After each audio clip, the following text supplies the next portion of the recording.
Hey, Liddy, what's up, dude? Let me mute my TV. How you doing? I haven't heard from you in a while.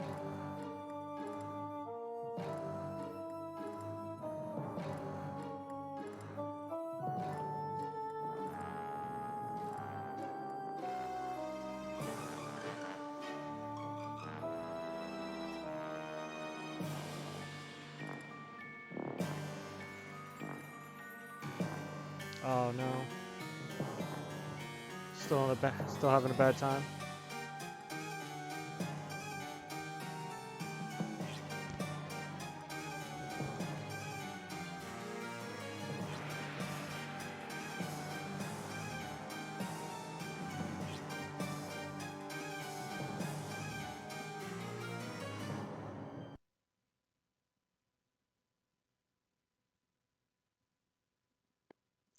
Ignored the sudden mute in music.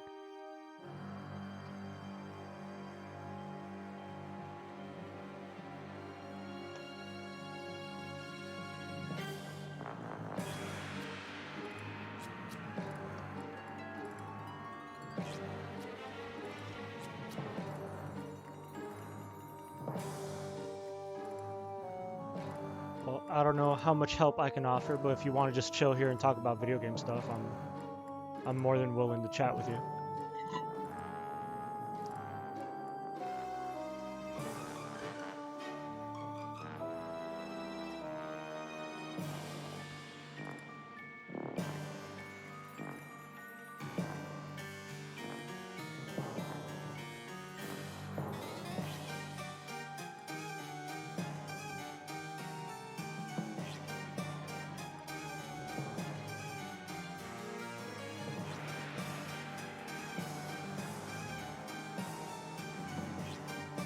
My headset's still on, right? Okay.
Well, if you're still there and you don't feel like talking, that's okay too. You could just lurk and listen to me go on about Fire Emblem lore.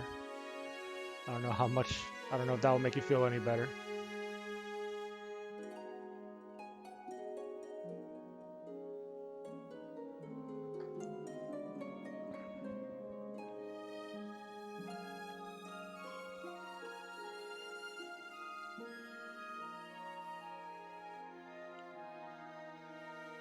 In a bad state of mind.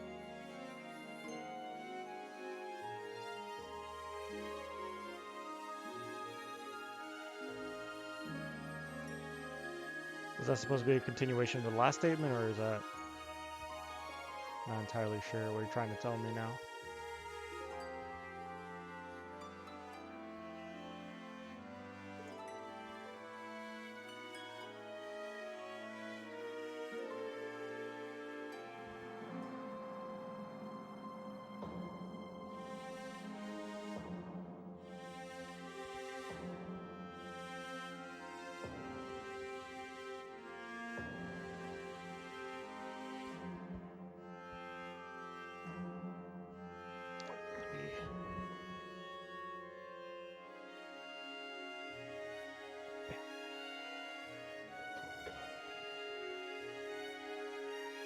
Here I am.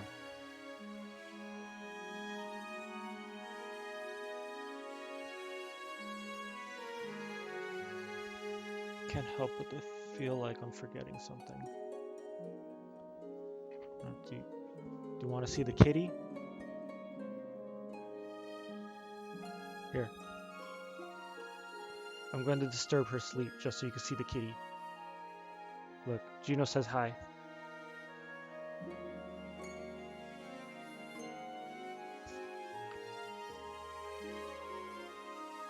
Meow meow. Alright, back to your little... Okay. Yeah. Okay, she's fighting now.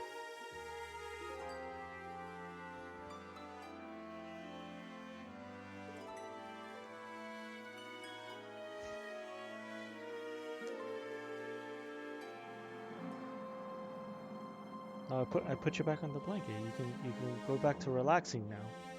Okay, she's mad at me. Or that she really wants to play. I can never tell.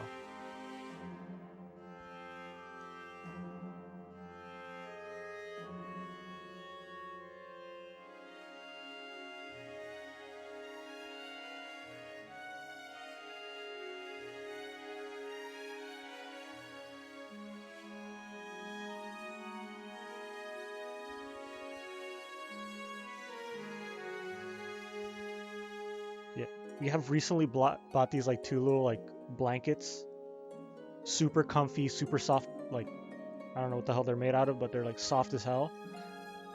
And she has commandeered both of them. She uses these blankets more than we do.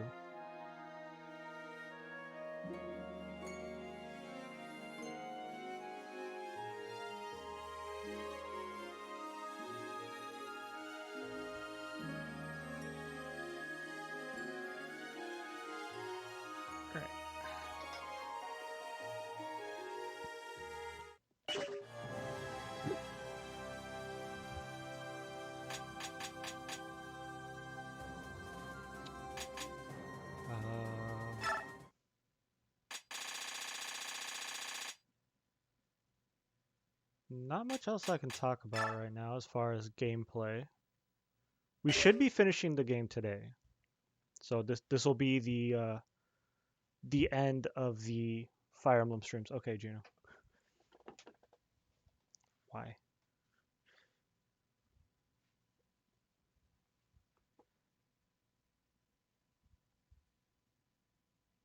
How did I know you were waiting for me to stop paying attention so you can attack me?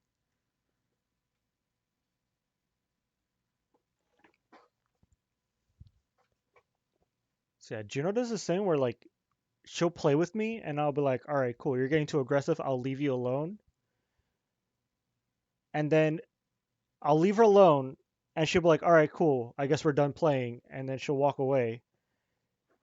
and then she'll wait till like I'm not paying attention to her, and then she'll immediately start attacking me when I have my defenses down.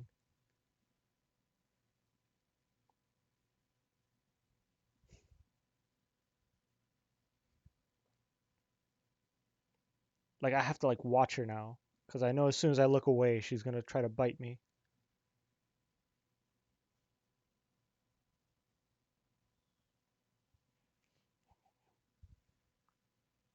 Hey, Midnight, what's up? I'm waiting for Juno to calm down so I can start streaming because she's in attack mode.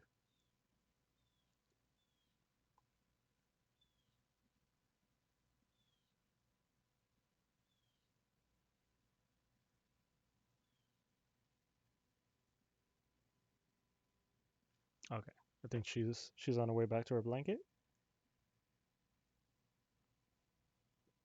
Okay, she went back to her safe spot.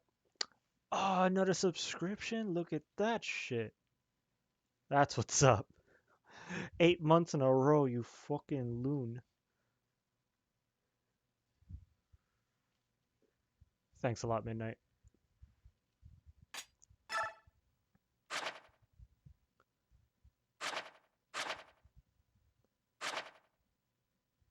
Oh yeah, I don't know if it's because I love you. Oh, thank you.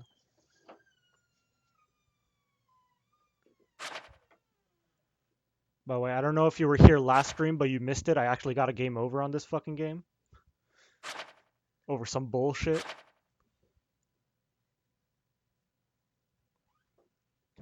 Because you need some support after cat attack. She's nuts.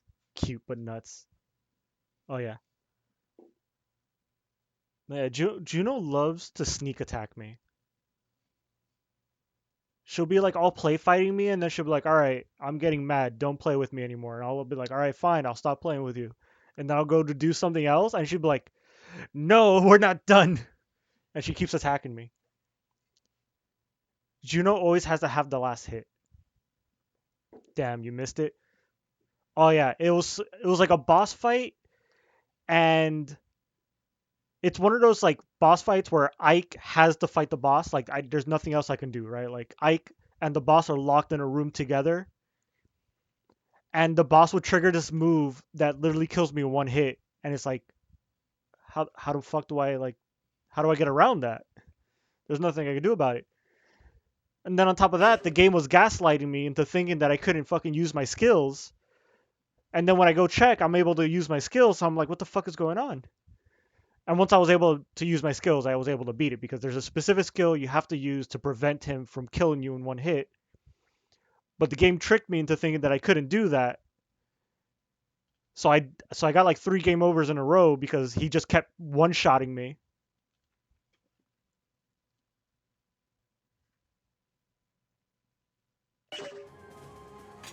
It's like the equivalent of like being in a Pokemon battle and the guy you're up against keeps using that one-hit KO move, but it lands every time, and you're like, what the fuck am I supposed to do to that? Like, there's no way to avoid it. Swords of Revealing Light, bruh. Well, funny enough, there is a skill that basically negates that ability. Like I had to equip a certain skill on Ike so that he can't use his skills, and that's the only way I was able to fight him legitimately. But otherwise, it was like, all right, well. So yeah, technically my Iron Man run is ruined. Well, the game used their trap card. Yo, the game straight up was gaslighting me. Fuck, at the beginning of the chapter, I was like, all right, I'm gonna put my skills on my guys. I'm gonna give Ike his skill that's gonna let him kill all the bosses with no problems. And they're like, nah, psych, you can't use skills. And I'm like, all right, well, what the fuck do I do now? And then I start that boss fight, and it's like, hey, by the way, you should equip your skills. And it's like, what the fuck do you mean? I have no skills. And I don't know. It was fucking annoying.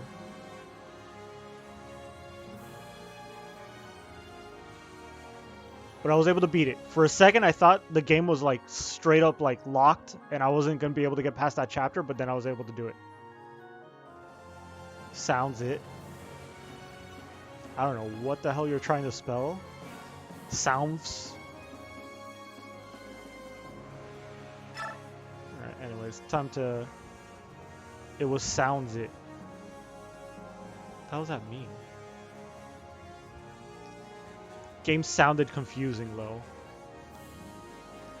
What do you mean?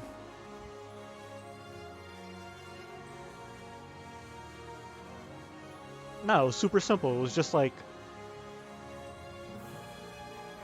what you just described. Oh, yeah. Well, it's not that confusing. It's just the boss you had to fight has a skill that, when activated, kills you. It just kills you. It's not even like ideal X. No, it's just like if the skill activated, you die. The worst part is I had to watch the animation of him attacking me, and it's like, all right, I gotta wait for this to be over so I could look at the game over screen and start over again. But there's a skill you can give Ike where he can't use that skill, and that's the only way to fight that boss fight. There's also the final boss fight that does a similar thing. You wouldn't have figured it out? Oh yeah, I would have never figured it out on my own either. It's one of those things that you just learn as you play, because there's a skill called Nile where it literally just says, oh, if you have the skill on, you fight with no skills. You and your opponent just don't have skills for this fight. The only thing that sucks is that all of Ike's other skills are turned off. Did I have to look it up? Not really. Or I guess I learned it by watching other people play the game, because I've watched other people play through this game and learned like all kinds of crazy shit. Because there's a lot of like secret shit in this game that you have to look up. Like there's a character that joins your team, and the only way to do it is to have a very specific character in a very specific chapter stand on a very specific square. And that's the only way he shows up. Otherwise, you'll never see him. So yeah, there's a lot of shit that like you have to look up. Also, like the secret ending to this game is like you have to fight a certain boss with a certain character on a certain turn. And then like on another turn, you have to have like another specific character attack another character. And if not, you miss out on a bunch of shit. Like it's pretty cool. I really like it when games hide shit like that. Like Dark Souls and Bloodborne gets a lot of praise for this kind of shit, where there's stuff in the game where if you don't have a walkthrough, you'll never know it exists. So there's like entire sections of the game that you'll never find on your own. So it gives you a reason to be like, all right, I beat the game. And then they're like, and then you talk to someone else to beat the game. They're like, oh yeah, did you know there's like a hidden wall that takes you to like a completely different map of the game where you fight like 2 or 3 more bosses? And you're like, oh shit, now I gotta play the game again so I could see that shit. You know, shit like that is cool. I like it when games do that because it gives you a reason to replay it.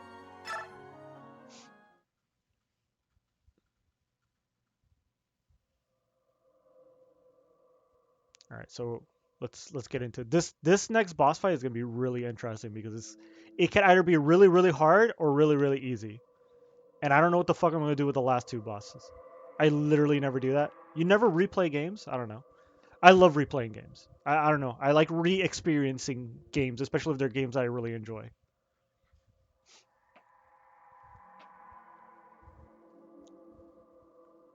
Tell me about secret ones, and I'm like, oh really? Oh well. Eh, why not? Don't you like experiencing more of a game that you like? You replay, but not for shit that I missed. Then what's the, you know, if you're gonna replay a game, you might as well be like, all right, let me go see the shit that I didn't get to see last time I played the game. Heck, last time I played, when I was streaming Path of Radiance, the game before this one, I was like, you know what? I've played this game a handful of times. Let me play with characters that I never use, and had a lot of fun using them because they were really cool, and also they died, so that sucked. Which is why I'm using them here. Yeah, but I'm not a completionist. To some extent, I like completing. I don't know. I like if I really like a game, I like seeing everything it has to offer. You know, if it's a game that I don't care about, I'll beat it and be like, all right, that was kind of fun, and I'll move on. But like if it's like a game like this or like a Legend of Zelda or a game that I'm a big fan of, I'll be like, all right, I want to see everything this game has to offer. Shit, like Metroid Dread is so good. I already beat it, and I'm replaying it so I could get like the secret ending that you get if you beat it fast enough. Uh, Luckily the game's only like 3 to 4 hours long, if you like just run straight towards the end. Have too many hobbies and not enough time to be a completionist. That's why you gotta focus on one hobby and complete the shit out of it.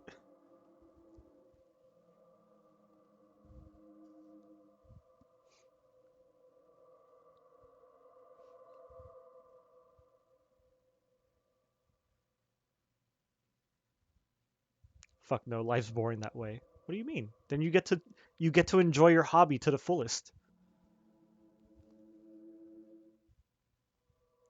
Well, what is it? Jack of all trades but master of none. That kind of thing.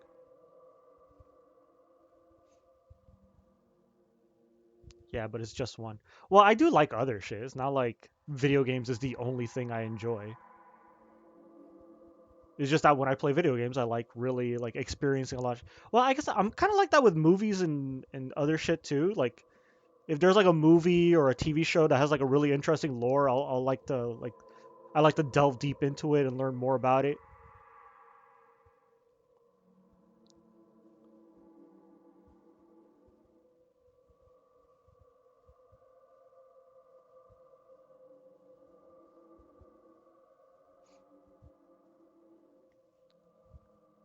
But yeah.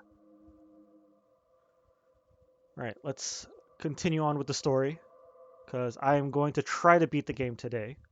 I know you like other stuff, but I know you just I pick up hobbies like crazy because I'm curiosity is insane for new stuff.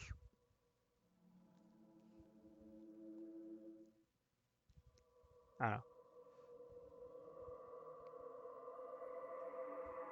It's kind of hard to compare that with how I am because I do like well my curiosity gets me to be like oh there's sections of the games I completely missed out on and I really like this game so I'm curious to experience that shit.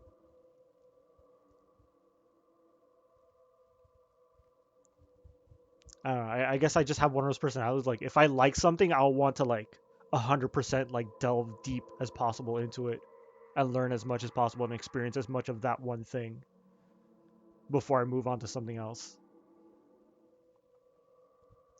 Yeah, it's the same but different, lol. Nah, yeah. Yeah, there's so many things where it's like, if I like something enough, I'll be like, all right, it's not enough to play the game or not enough to watch the movie. I have to like watch like background lore videos and like background like stuff explaining who the characters are and what they are and more about the universe that they take place in. Like I like that kind of shit. Like especially with shit like no shit like this. Like this game has like a very like a pretty in-depth universe like with the like a really cool like background lore to the entire to the plot of the game. Like we find out like who the gods are, why they created the world as the way it is, why shit turned out the way it was. A lot of backstory to all the characters and the villains and everything. Like it's a lot. It's pretty deep. It's it's like someone who just watches the Lord of the Ring movies versus someone who reads the books and then reads the Silmarillion to learn all the background lore, just to like really learn all there is about this world. Even though it's all fictional shit and it doesn't really matter. But I like that stuff. I love it. Yeah, but I'm interested in different aspects. Like I'm obsessed with music, so I learned how to sing, but I like other instruments, so I learned how to play them. And I like theory and philosophy in it too. I read books on the concepts of music. Yeah, that's kind of like what I'm talking about. It's just like it's not enough to just listen to music. You want to learn how to be able to play it, how why it works the way it works. Kind of like reverse engineering the shit that you like.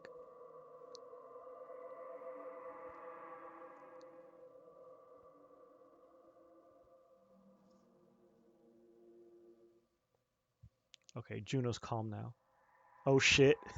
What do you mean? Oh shit? Yeah. Well, yeah. You like music. You like music so much that you decide like I'm gonna reverse engineer. Like how do people sing the way that they sing? How do people make the music that I like? Reverse engineering. Damn, I like that. It kind of is to in a way. For you is actually more reverse engineering because you're actually learning how to sing so you know how the people that you like listening to sing, learning how they do what they do. And then when you like an instrument, you learn how to play it so you learn it's kind of like I always say this shit about people that like certain types of music, like prog rock. It's like music for musicians. Because like for me, I just like listening to music. I just like interesting sounds and interesting concepts and whatever. But I know there's people that like will listen to a song and they'll be like, "Oh, like it's really cool how they're able to change like from one note to another, from one pitch to this, and like they know the engineering behind it, so it's much more impressive to them." Like for me, it's just like, ah, this song sounds cool because I just like the way it sounds. But then there's people who actually know how to play instruments and know how to sing and know how to make music, so they know how impressive and how hard it is to make the music that they're hearing. So to them, it's like a different level of like respect, you know?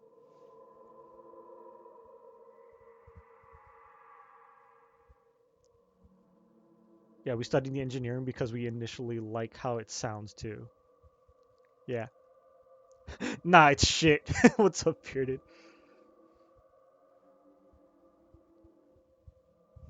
It's a bottomless pit. Nah, but I've heard so many people describe. There's like there's so much music that I find boring because it's just like to me it's just noise. But then people actually know how to like play instruments or like, oh yeah, this is like super fucking cool because they're able to do this and that, and it's like super like the level of difficulty it takes to make the music that they're hearing, and I'm like, yeah, I guess it's impressive that they're able to do it, but to me it just sounds like whatever, it just sounds like noise. I'm more of a concept guy. I like more like I not like technical, not technical prowess, but creative concepts. I've actually started re-listening to an album that I haven't listened to a while from Nine Inch Nails called Year Zero. And what I love about that album is not how like technically impressive it is. Hey, hey, hey. Yeah, what's up, beard? Yeah, that's why I love modal jazz because there's different ways to enjoy stuff, and that's awesome. But yeah, it's crap. But no, for example, like one of my favorite Nine Inch Nails albums is an album called Year Zero, and it's not, well, I don't know enough about making music to say whether or not it's like technically in technically impressive or not, but it's definitely an album I really like because the whole concept of the album is that it takes place in the future. So all the songs are about these people that live in this like dystopian future version of America, and part of the lore is that the music was like sent back in time through like quantum computers that were built in the future. So when you listen to the album, it's there's like a lot of like weird glitchy sounds, and the music's like very like electronic sounding and weird. But that's because it is glitchy. Like the song is supposed, you're not listening to the original version of the song that was written in the future. You're listening to a glitched out, fucked up version of a song that was sent back in time. And what you're listening to is basically time traveled music that's all glitchy and fucked up. Because there's a lot of songs that during like the breakdowns and during some of the chorus parts, you'll hear all these like little glitchy electronic sounds, and it adds to the effect like, oh, this is like futuristic glitchy sounding music. But the idea is that like it's an actual glitch. Like the song is not supposed to sound that way. It just sounds all glitchy and fucked up.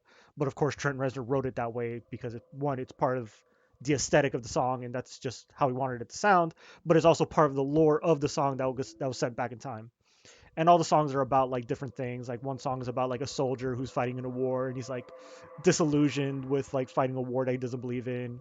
Another song is about like a group of people that are being like brainwashed by the media into believing that everything's okay when it's really not. Shit like that.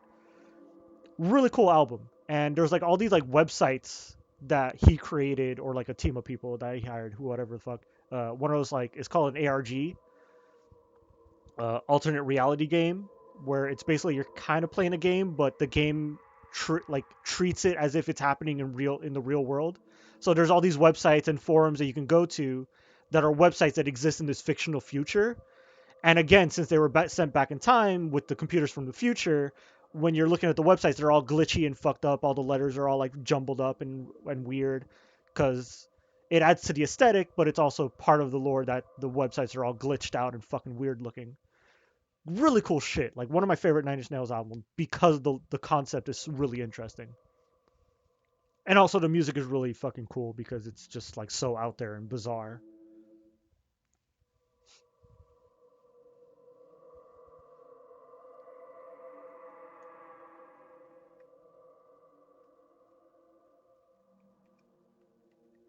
Okay. Enough ranting about random shit. Time to get back into the story and the lore. So last time, the fucking Black Knight killed my ass over and over again until I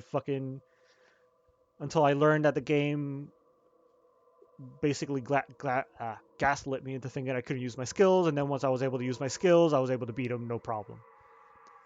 So we beat the Black Knight. We've beat the senators that were holding all of Dayan at ransom, and apparently all of Kilvis.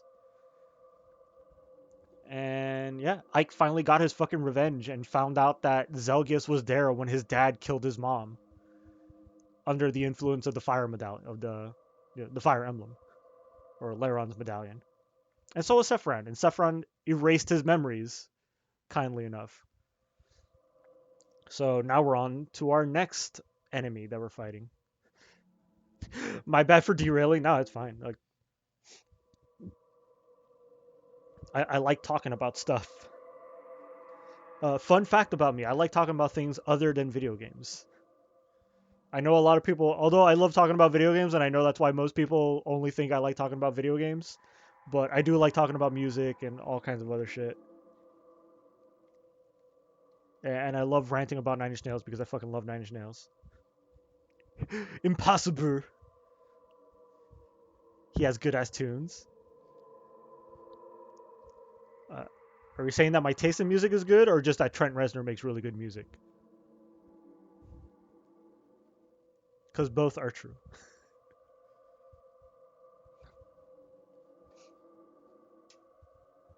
You play the tunes from your butt so well. Those aren't tunes, those are toots. Alright, anyways. Alright, so Yune's back to tell us more shit about what's happening. Ah. How dull. I don't sense any enemies nearby. I know. Would you all like me to tell you a story as we climb? What kind of story? One from long ago, long before the grandparents of anyone here were born.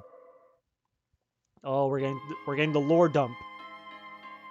In the very beginning of this world, there was only water, until one day a girl appeared. The girl was very clever, and she forged the first land. Then she made trees and flowers, and then she created beings. Ah, the story of the grand creation. Heard it. Wake me when it's over. Tibarn, why are you being a sassy bitch to the fucking god of chaos? Tibarn's like, you're telling me the creation myth? It's just fucking boring. You're literally hearing the story of Genesis from God herself. Like, I don't know, I feel like this would be a little interesting to listen to. But anyways, I just find it funny that Tibarn just jumps in like, yeah, I've heard this before, bye. Ah, the girl was you, right, Yune? Or are you talking about Ashura? Both, really. And neither, actually. At first, the girl was excited by her new world, and she thought of little else. Then she started feeling lonely. Every being she'd created was different from her. Not a single person that could truly understand her. All alone, she grew sadder and sadder, crying for thousands of years. Then some creatures began to grow and change, becoming more clever and sophisticated. They tried to comfort the girl and eventually grew closer to her. That was the birth of the Zunanma. So as you can see, the Zunanma were the first sentient beings in this world, and they were all kind of Laguz. They're all furries. They were your ancestors. Bjork, Laguz, everyone. In Benyon, we were taught that the Zunanma were human. I mean Bjork ancestors. I'm sure there was some selfish reason why the senators would teach that. Probably helps justify Laguz slaves. It makes me wonder what else in my country has been warped beyond recognition. It's possible that the truth was simply misunderstood, like the way everyone calls me a dark god. But let me continue. The Zunanma worshipped the girl as their own goddess. They said her hair was as striking a color as dawn's first light, so they gave her a name, the Goddess of Dawn. She was a much-loved goddess. The Goddess of Dawn. The Zunanma continued to evolve and change, giving rise to a variety of races and tribes across the land. Naturally, each of the races thought that their own was superior to the others, and conflict arose between them. The goddess tried to make peace among her people, but nothing could stop the warring with Zananma. Shitty flute. The poop flute.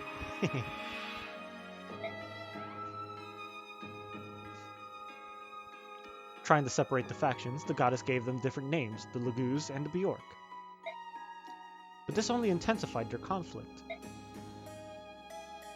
And then, the Great Flood occurred. The goddess was only trying to bring an end to the fighting, but her power got so great that all the continents were drowned in the flood, all except Helios. Are you sure about the story? It's very different from the histories that we've each been taught. That's why we have always been so adamant about that the Dark God must not be released from the medallion. Laguz rulers have been taught this for generations, though it was particularly stressed in times of war. Among Bjork nations, we only knew a vague fairy tale about the Dark God stirring up a great disaster.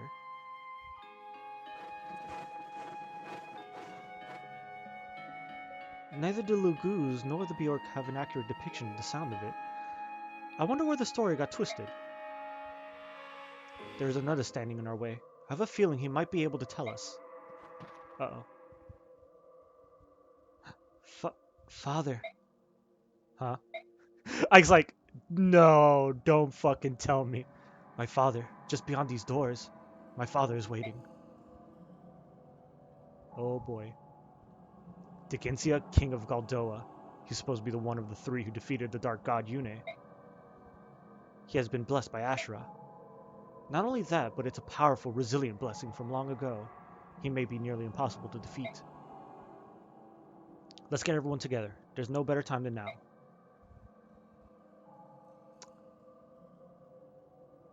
I was hoping to avoid this until we reach Ashura. Actually, I hope not to have to do it at all. But she's left me with no choice. I will give you the blessing of Yune, goddess of chaos and freedom. In their natural state, the attacks of mortal creatures have no effect on divine beings. When Ashura set out to defeat me, she gathered her strongest warriors and bestowed on them some of her power. Interesting thing about this picture, so that big-ass dragon that's fucking shit up, that's Diginsia. That's who we have to fight now. He's the one that defeated Yune 1,000 years ago. The big lion, his name is Sohn, apparently. And he was the first king of the lion tribe. Well, technically the first king of Benyon, because Benyon used to be ruled by the Laguz. And the lady standing on his back with both Ragnall and Alondite, that's Altina. And we learned a little bit more about her. Sohn, funny enough, we never learned a fucking thing about him. But Stefan, the green-haired branded guy, he's directly a descendant of that lion right there.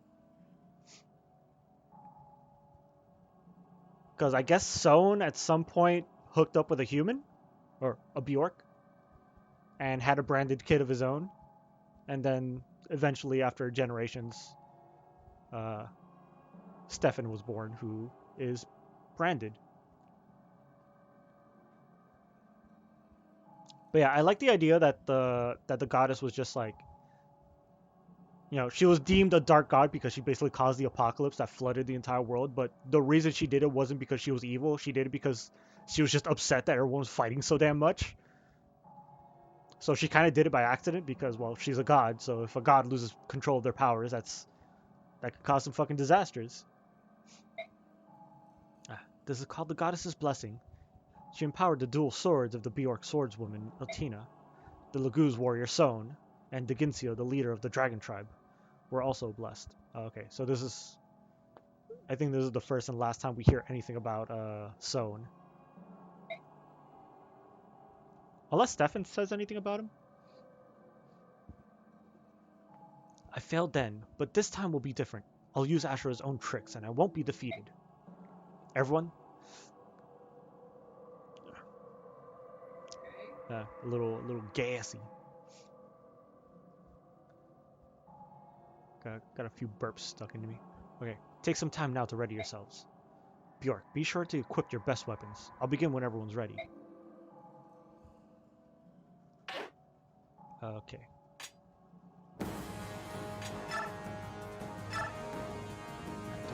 But actually, Kurthnaga, I want him on. We've seen Soph do his shit. Ike. We'll keep Ike on. And who else is here? You know what? Stefan's gonna be on because I'm gonna do something really interesting with him.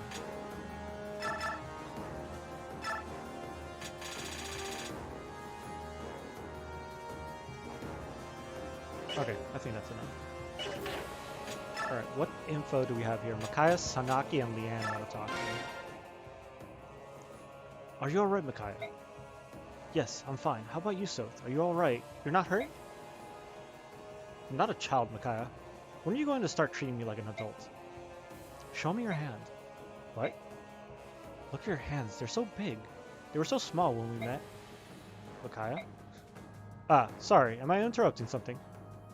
God damn it, I'd get the fuck out of here. Why are you cock blocking? Commander. It's alright, Ike. How can I help you? I was scrounging around in my stuff and found some extra medicine. I figured I'd ask around to see if anyone needed it. I need to go get ready. Hey, there's no rush. We still have... He didn't catch a word of that, did he?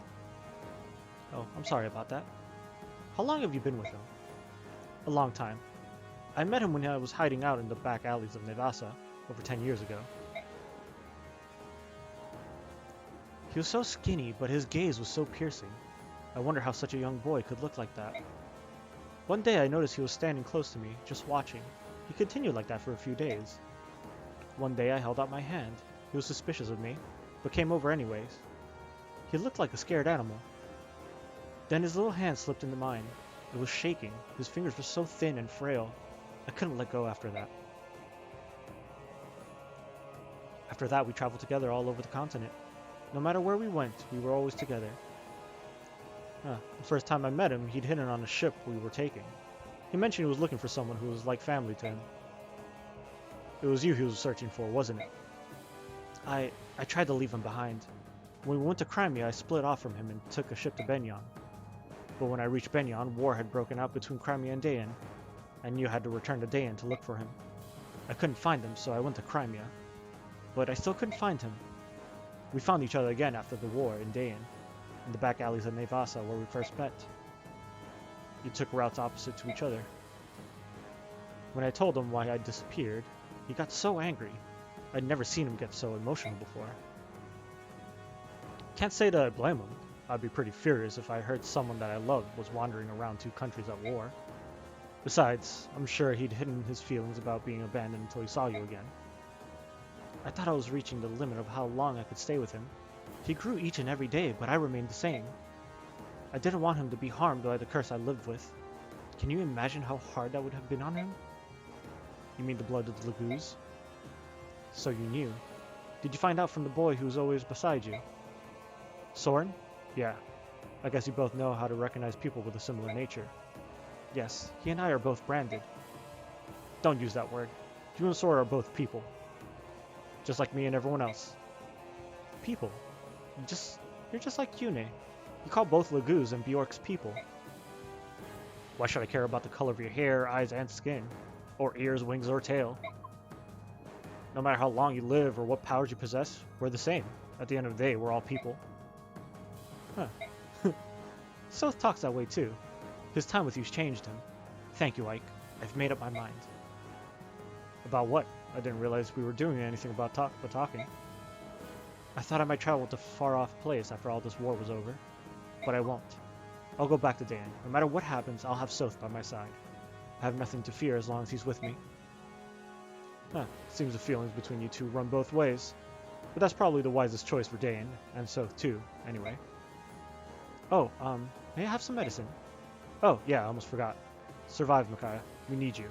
And the goddess you host. To save the people of Tellius. Yes, I know. All of that for an elixir. No point in giving her an elixir because, like, she has a healing staff that heals her, so no big deal. Alright, what's Sanaki up to? So I guess it's Black Knight. I don't know what to say. It's unbelievable. What was he like in Benyon? He was the right-hand man of the most trusted aide, Duke Sephirin of Persis. He was a hero, a perfect general, and the best swordsman in all of Tellius. He was never anything but loyal. But he was serving another country. Makes me wonder how Sephirin is doing. I doubt he's been turned to stone. Even though he was captured by Lakain and forcibly removed from his post, he'll have found a way to persevere. Sigrun always said there's no other master of the arcane arts who can compare with the Duke of Persis. Makes you wonder, doesn't it? Don't tell me you suspect Sephirin. Well, look at the facts. Do not trouble your mind with that thought. He will never betray me. It's nice to think so, but if he's not petrified, he'd have received a message from Yune, so where is he? The goddess isn't perfect. She said so herself. Maybe the message didn't reach everyone. You have to admit that's a weak excuse. Let's leave it at that for now. We need to focus on moving forward. Please, let's. Oh, I almost forgot. I have something for you. Ah, what is it? Well, you're my trusted aide, just like Sephirin. You have to live, so protect yourself with this. A mercenary with a contract to act as aide to the Empress of Benyon. Who would have thought? But thank you, Sonaki. You're welcome, Mike, and thank you. Ooh, Pavis. Well, hey, Lydiana. For a second, I thought you left us.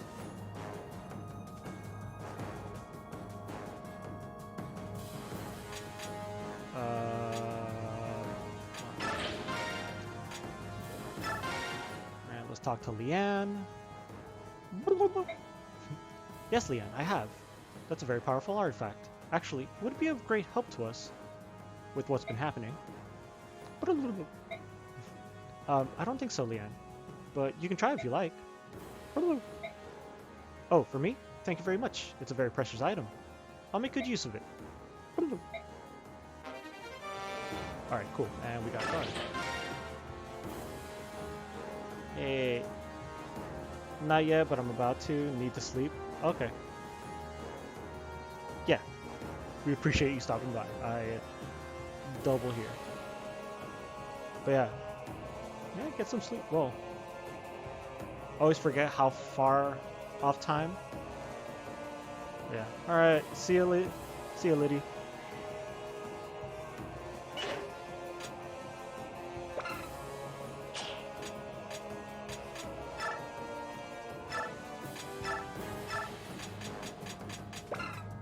So SS rank.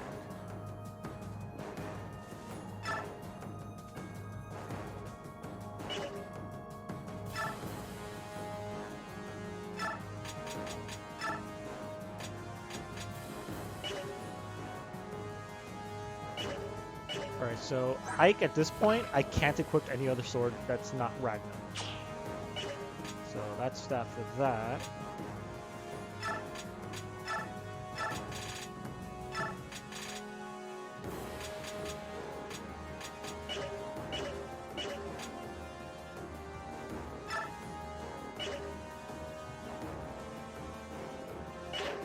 Shit. Kurthnaga, he has his breath equipped.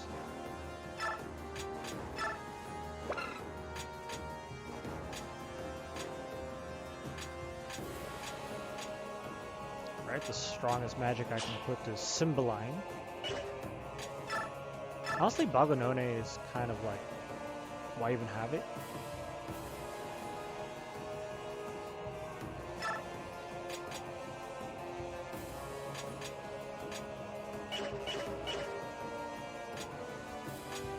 Alright.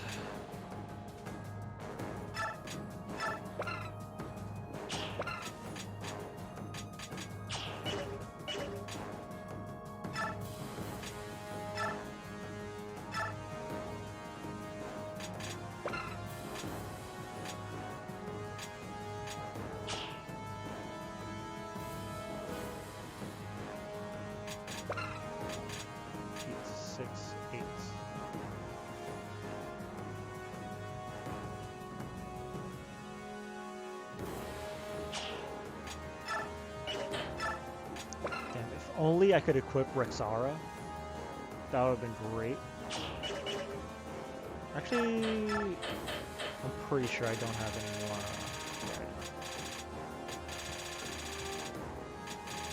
If only I had a fucking scroll, that would have been cool.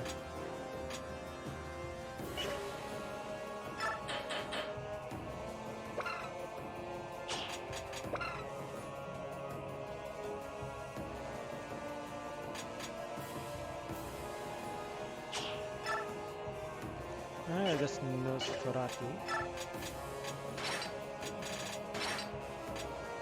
You know what, I'll use Valora, because it does deal 8 damage and it poisons, so it is a little bit stronger.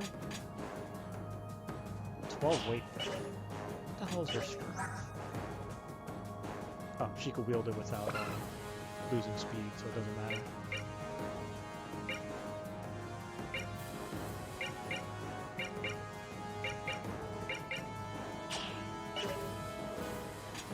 Ike is going to have Ragnar, Valaura. Also, what's her staff rank? Also too low. Ah, man, if only she had a better staff rank too. I would have been able to give her a really good staff as well. What are the stats we have? We have Sleep, a Hammer, Matrona. Matrona is basically a physics staff. That's really strong.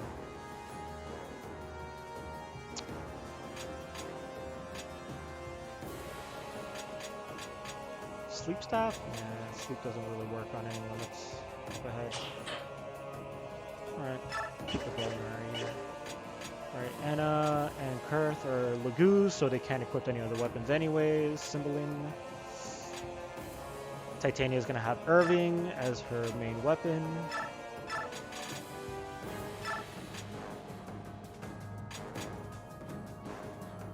That silver poleaxe is going to be useless from now on, so we'll just keep Irving. Do we have any more throwing weapons? Just in case.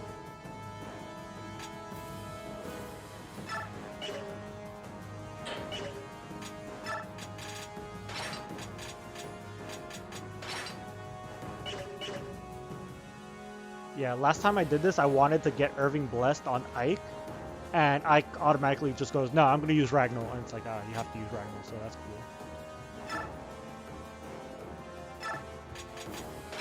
We're going to do Rexcalibur. Alright, the strongest wind magic I can get. Actually, where's Sanaki? Can she... She can equip all the Nine of the Cymbeline is stronger. I don't have Thoron. Say it doesn't matter.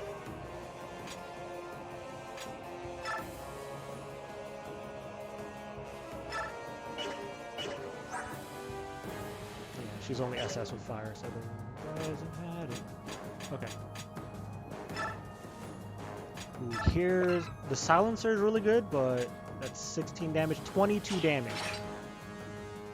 That bow is gonna fuck shit up now. We can... No point in having that silencer on me anymore.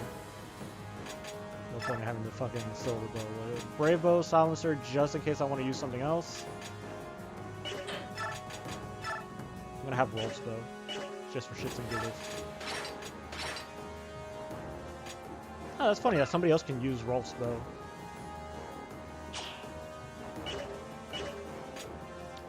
Tibarn. I'll leave her with the Panacea. Panakia? Whatever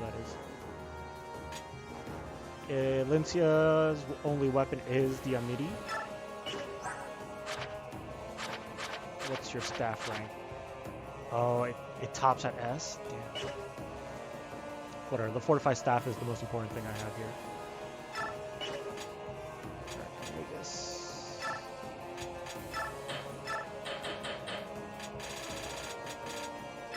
Not that he'll need it, but just in case.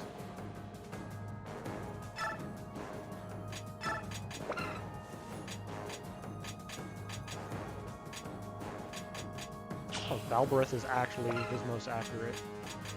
Right? Best dark magic in the game. Mend staff and restore staff.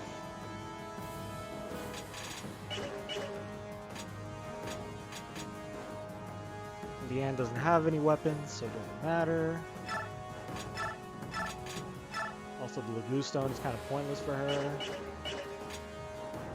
Alright, Stefan. He's gonna have the Vegkati and the Tempest Blade.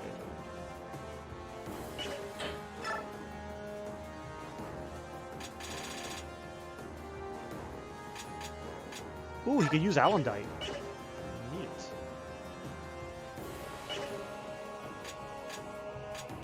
Right?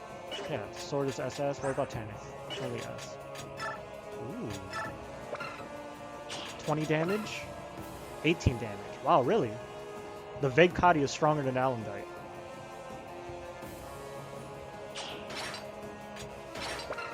How is that even possible? Eh. Tanith, though. Gonna get the Worm Slayer.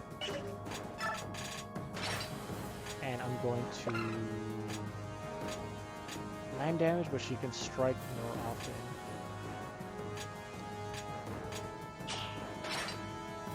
I think the Brave Sword would be a smart move. Yeah, better accuracy, and she can attack. She can double attack. So if she's fast enough, she could like quadruple attack.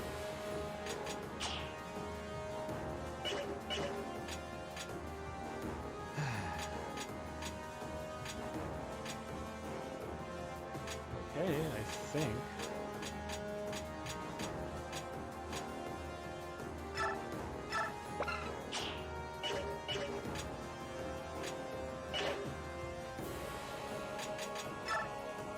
I think we're as ready as we can be.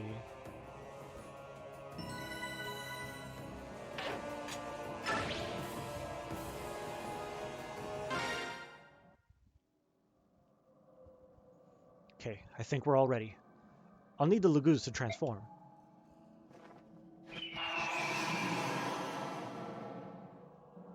Okay, let's begin. Yeah, boy.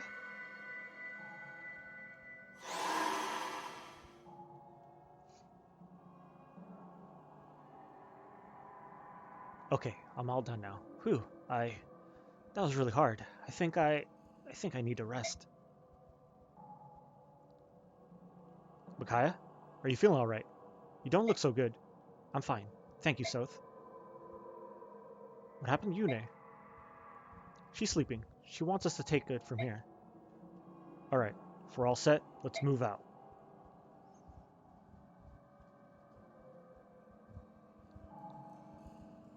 Father! Ah, here he is, that bald-headed fuck. Kurth Naga, I wasn't expecting this. It's safe to assume, then, that you've come prepared to fight. How many times have I said it now? How many times have I warned against starting another war? We have betrayed our vow to our goddess. We should have learned, but the fighting never stopped. Now we must pay for our crimes. We must take responsibility and accept Ashura's judgment.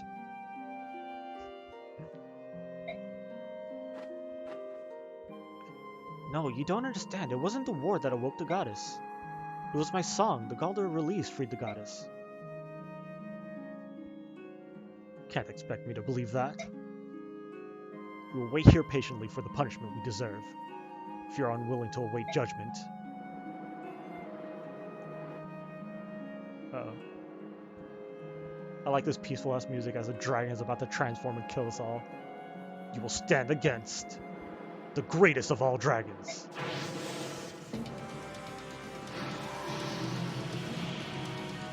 Oh, shit. Look at that big-ass boy. Damn, that's a thick-ass boy. Alright, this guy's scary as shit, by the way. Last time I played this fight, it was like, ah, fuck. Father, no. Why must we fight? There must be a way to talk this through. It's no use, Kurth. We have no choice but to fight. We must reach the goddess, and not even the king of dragons to stand in our way. I get you straight up. I'll fight a fucking dragon. I don't give a shit. Okay. Alright, can I do skills? Yes. Cool. Yeah, the game is gonna gaslight me again and fucking take away my skill ability. Fucking, that was some massive bullshit. I would have not lost had it not been for that bullshit. Alright, Kurth, you need to be a little bit stronger. Although, for reasons I'll explain in a second, Kurth is gonna get a lot of experience in this fight.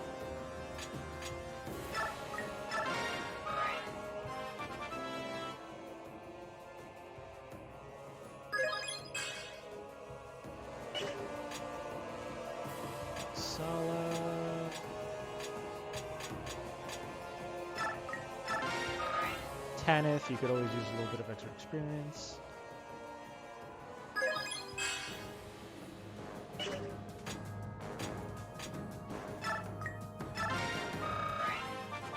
Stefan as well.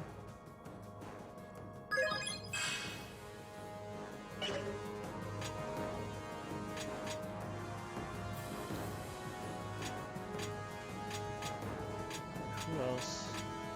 Who else needs a buff?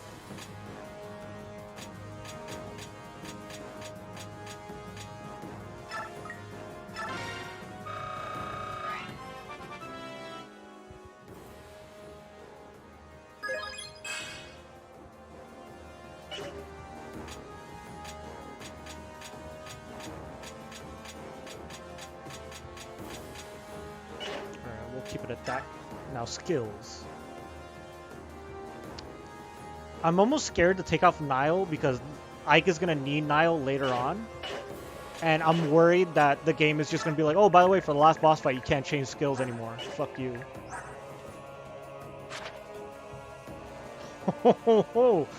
Those are a lot of capped skills. Fuck. Okay. That's going to be fun. Mantle nullifies all damage inflicted by weapons not blessed by Yune. Restore an equal. So yeah, he literally has a skill that if you attack him with anything that isn't a blessed weapon, it actually heals him instead. Night Tide increases the defense and resistance of adjacent allies. Form Shift, Shove, Ire can inflict triple the normal amount of damage dealt. Ike is going to stay with Nile. Ike, you keep that skill on there, boy. Also, let's check some support for Soren, Anna, and Chris Naga, maybe, I guess? Why not?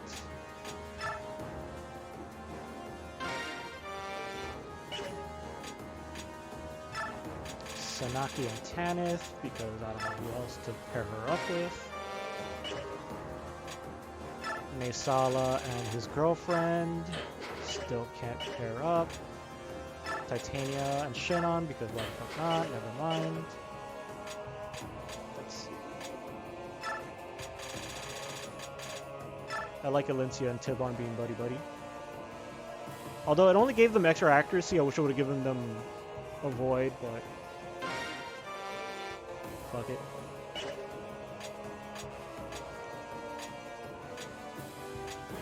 Ooh, Stefan.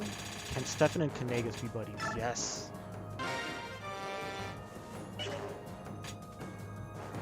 Alright, what about Peleus? Who wants to be friends with Peleus?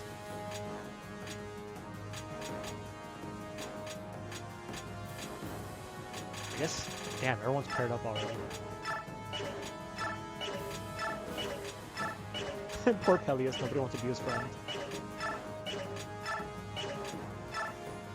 Him and Soren would have been interesting, but I need Soren and Ike to be friends. Him and Alencia would have probably been interesting. Yeah, no, I already have everyone else paired up, so Peleus is the only, like, odd one out. Poor guy. Alright, skills. Ike, can I put anything else on Ike? No. Nile is just gonna stay on Ike, fuck it. So... cancel advantage...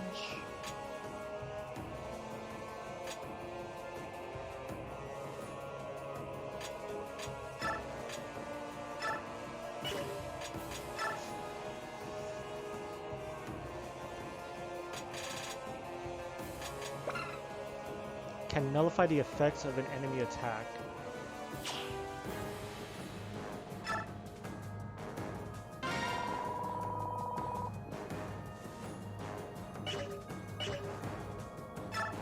Let's remove resolve. Because I'd rather give resolve to somebody else, I think. You know what? Nah. Soren with discipline and shade. What else can I give him? Wrath, pass, provoke. I can't give him anything anyways. I could take off discipline. I don't need discipline.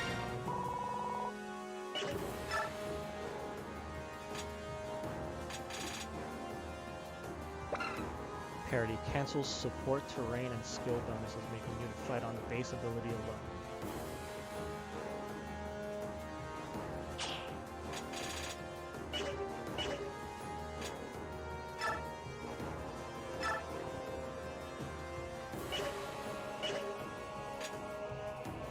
Misawa stacked. Shinon doesn't really need anything.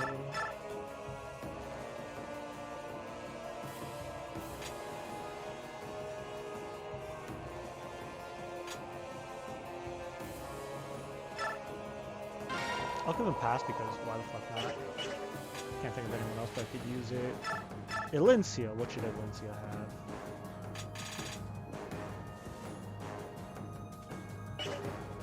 Nothing really. Tanith.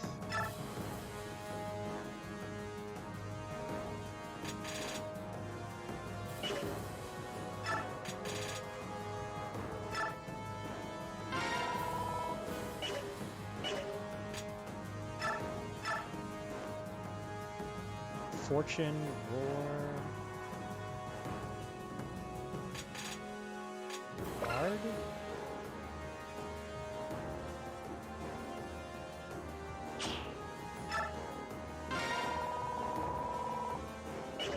Can't think of anyone else to give Guard to.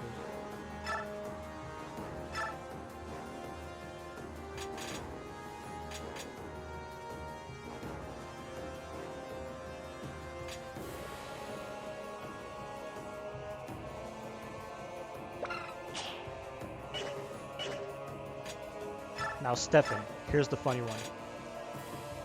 Stefan's gonna get his fucking revenge for that dragon that critted him last game. Dragon foe, which means he's gonna deal a shit ton of damage to dragons. This is Stefan's revenge moment.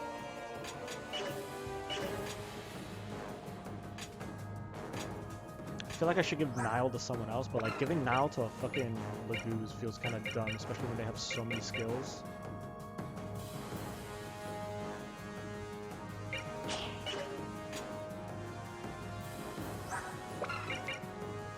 Giving Nile to him, Flare is way too useful. Fuck it, I'll give it to Titanium. I can't give it to Titanium.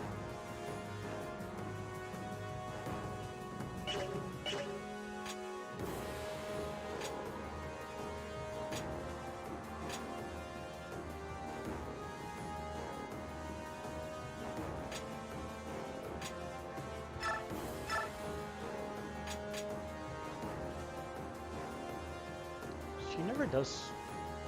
Maybe I could give her Nile. Just so that somebody else can have it. And I got a third one I could give to somebody. The question is, who do I give it to?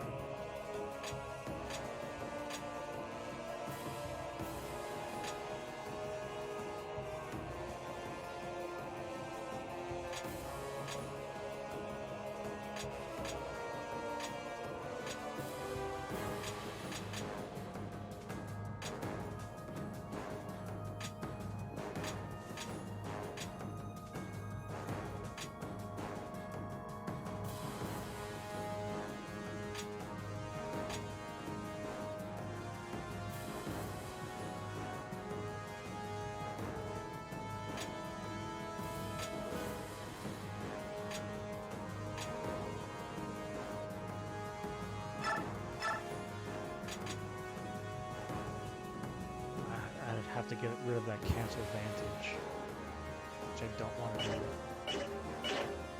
do. We'll keep the last Nile on the side there. Oh, I gotta reposition everybody. Okay, so what about these guys? So an interesting twist that they did to the dragons now. So there's now these red and white dragons. So in the other game, dragons, I think they can only attack from close range. But now they switched it up so that the white dragons attack with physical damage. I think. No? They attack at 2 range. And they attack at 2 range. Oh, so everyone attacks at 2 range. Wait, was it? But is it always like that?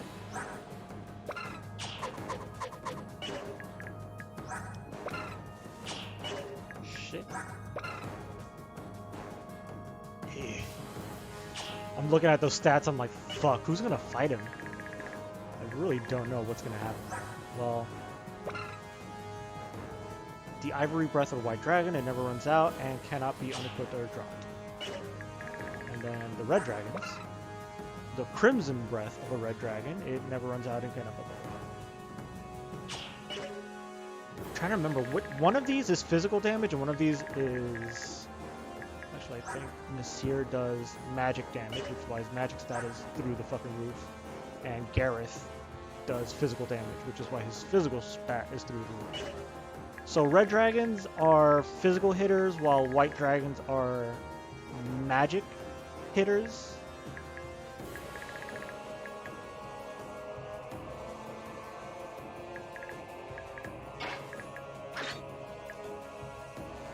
So I guess the red dragons, I guess Kanagas can deal with the red dragons. Tibarn and Tanith are going to deal with the white dragons over here. God, there's so many. I need to kill 3... I need to kill all these dragons, like, ASAP.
I'm pretty sure I could clear out this section, like, right the fuck away. Where is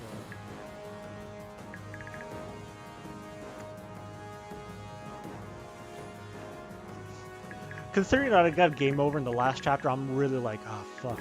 And now I'm like, look at this shit. They're all dragons. Every single one of them. And they're strong as fuck. And then I gotta deal with this asshole. Look at that. 50 strength, 26 magic, which doesn't matter. I think he deals physical damage anyways. Fucking, like, all of his stats are above 30, except for his magic, but his magic's probably, like, the one stat that doesn't matter. His defense is 50, like, it's fucking... Oh, this is gonna be a fucking nightmare. I already know it.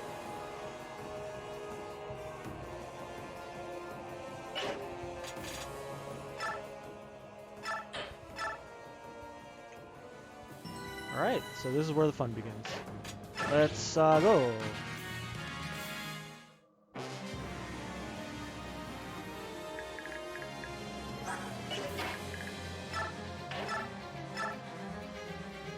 Times 4, that's a lot of damage. That's a good Worm Slayer. 43 times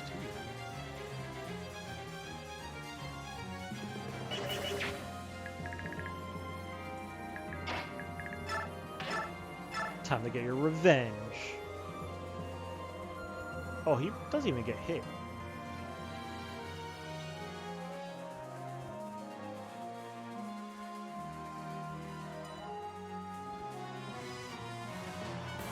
Alright, Stefan. Time for some sweet revenge. Watch this dragon crits me on the first turn. That'd be fucking hilarious. Never mind. Bye.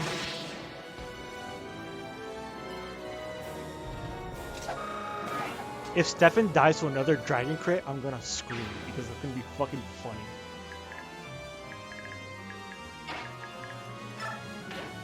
Alright, Kanagas. And Kanagas just obliterates fucking dragons like it's no tomorrow.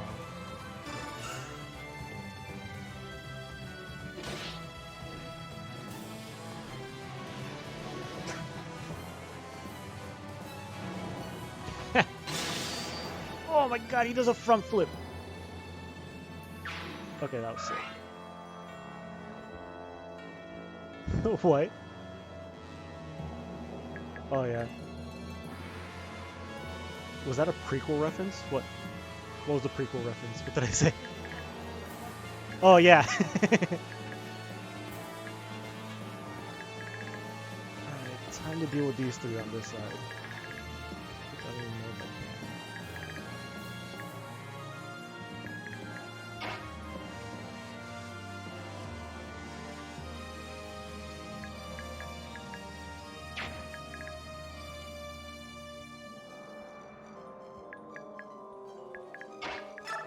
How much damage do you do to the dragons? Not really.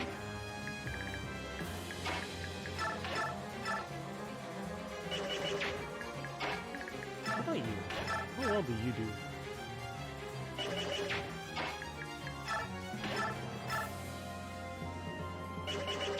Right, magic dragons, she can handle. 15 times 4.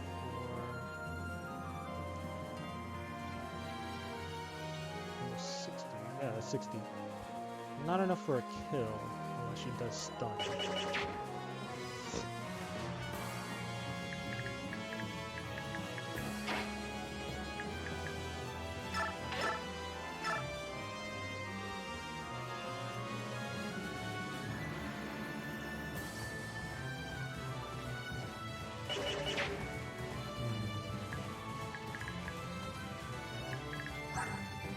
What do you... Now the two dragons have this skill. He has Night Tide, which increases defense and resistance of adjacent allies by 5. So anyone standing next to him get a bonus to defense and resistance. Anyone standing next to her gets Blood Tide, which is extra strength and skill. Which means, I guess, extra evasion.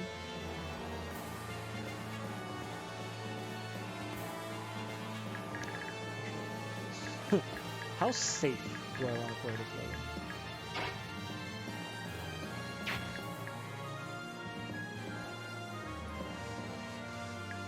It's like everywhere I look, it's like, wow, all these dragons. There's so many fucking dragons. They're so scary. I hate them.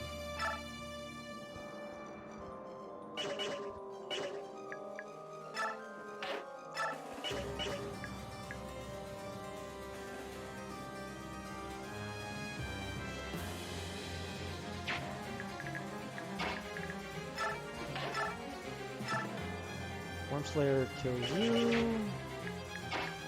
Tibarn kills the other guy. Unfortunately, Tibarn is like, when they transform him, I have to like commit to the attack.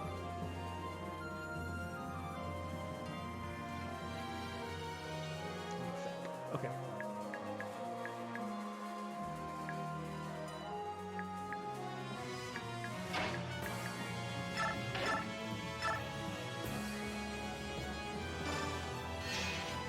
Cool. Titania right off the bat killing a fucking dragon in one hit. Or a dragon survives.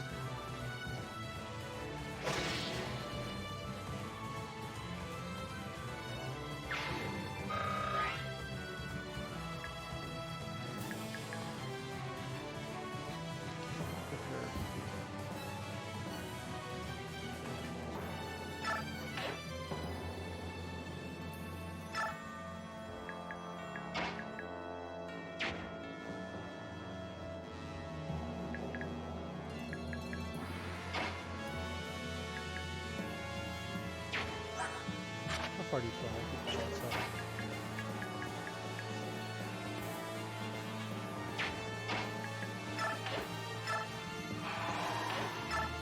Kill this guy.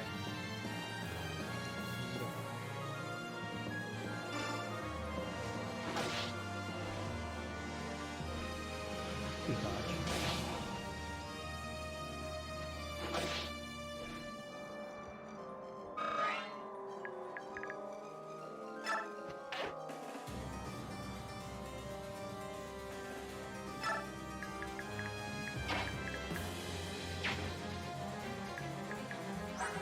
Still have a physics.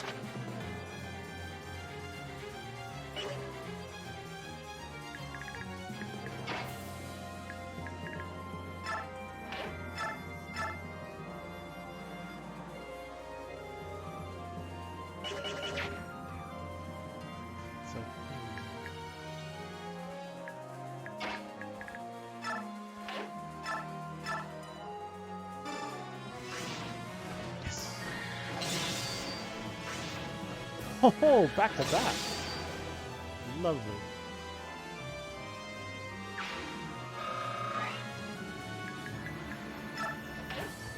That was beautiful. That was good enough. Hope for a better outcome than that.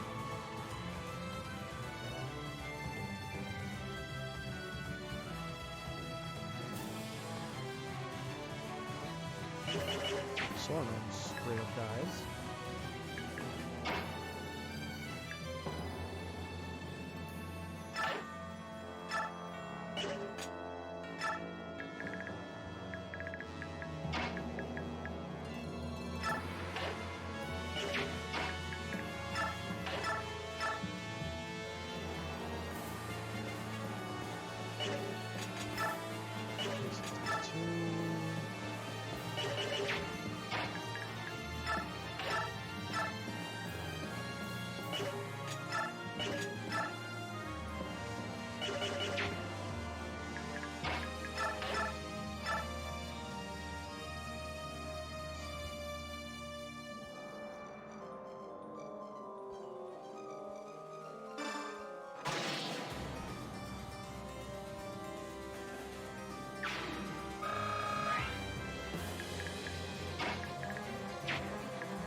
So yeah, real fun fact about this level.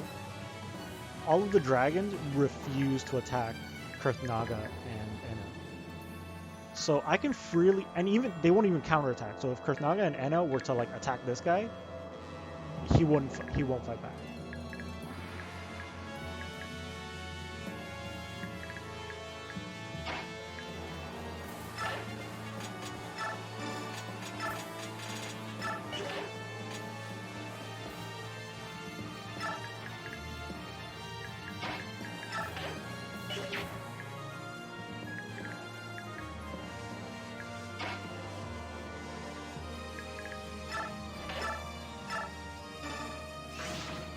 Perfect.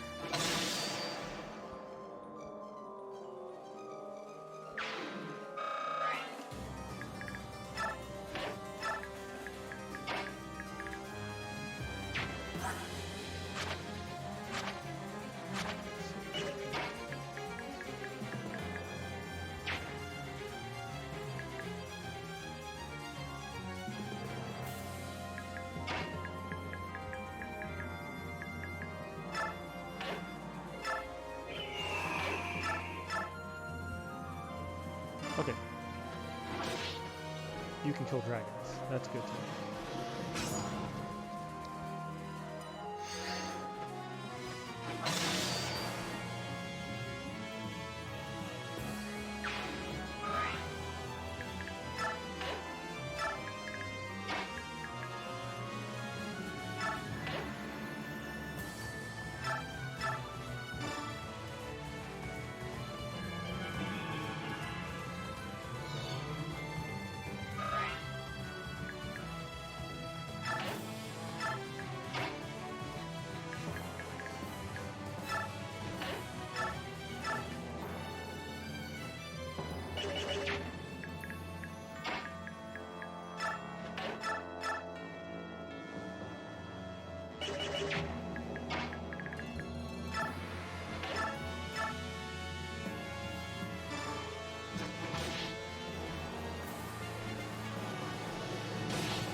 I could leave him here and bait. Because this dragon will come down and attack. Soren, you're gonna have to move there.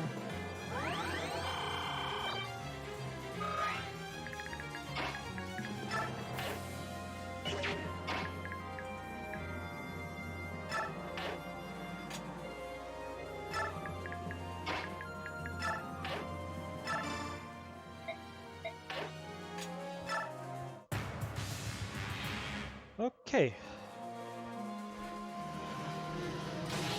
Oh. Valencia, I'm sorry. Whew. She took that hit like a champ.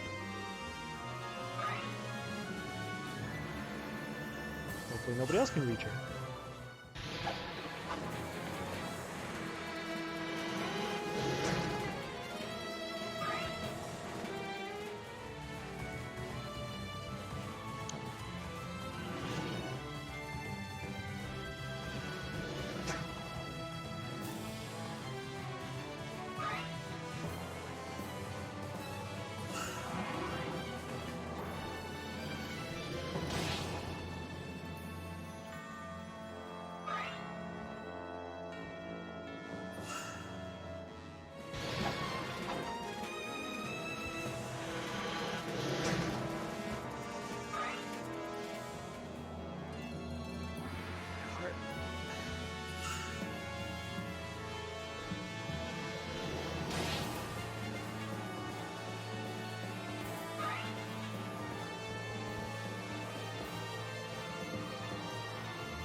Ooh, all right. Okay.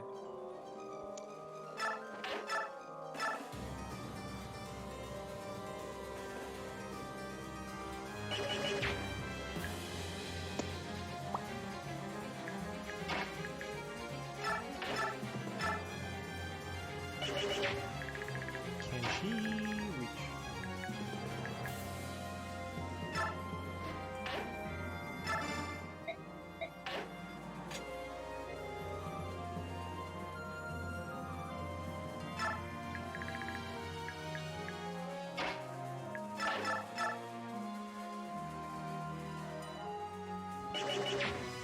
Alright, Tibon can play with all of these guys.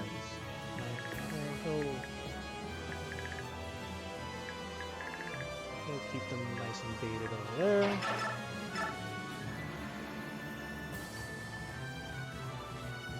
Get blasted away by the double bow over here.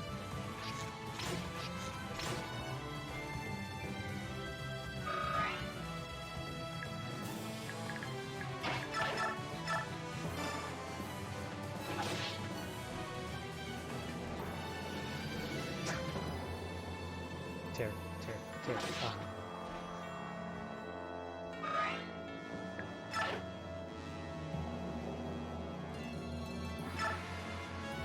His evasion's high enough to help out all of it.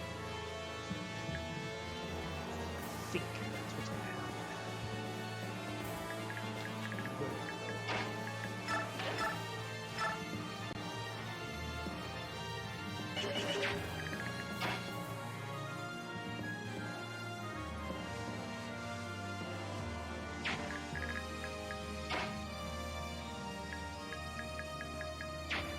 Right?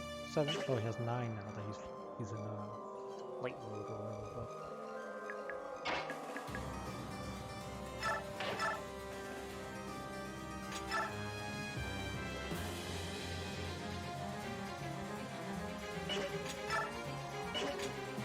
This could kill.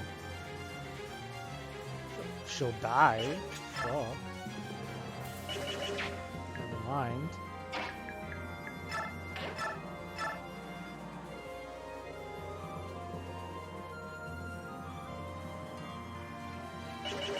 Oh, you missed it. Alencia almost died. She's down to 5 HP. Oh my god. Almost killed the Queen of Crimea. Also, poor little Sanaki can't fight a single dragon without dying to one hit.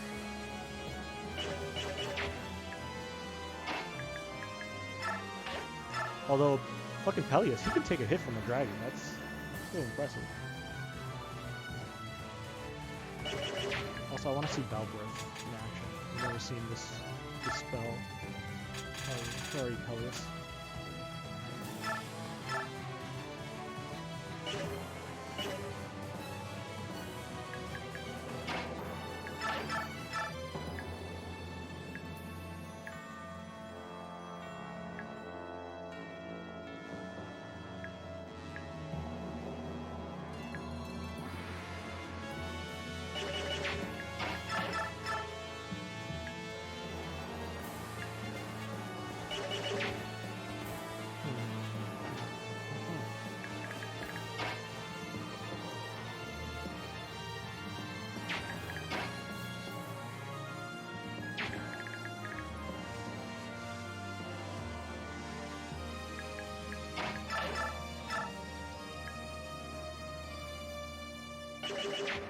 What does he give again? Oh, I fucking forgot.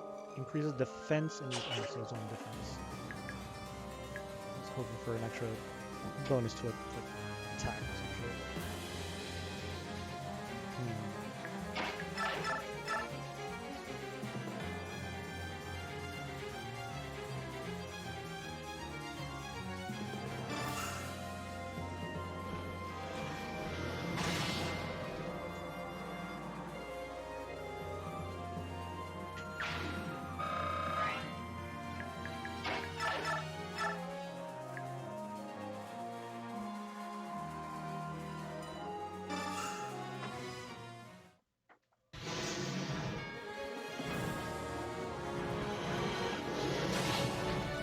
Yeah, look, they won't fight back.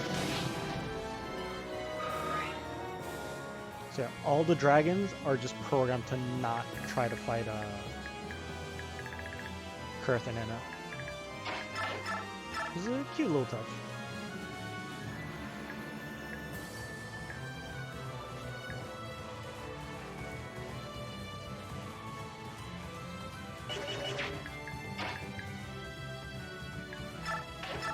Can you kill this guy on one hit?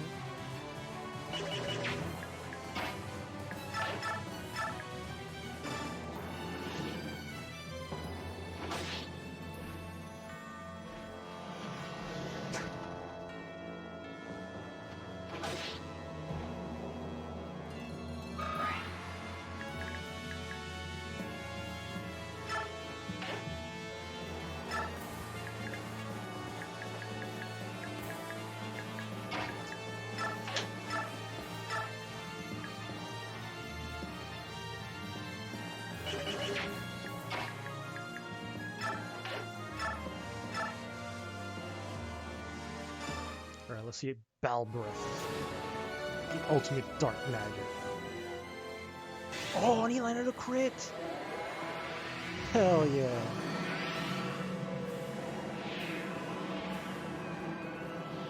Fucking Peleus just exploding dragons.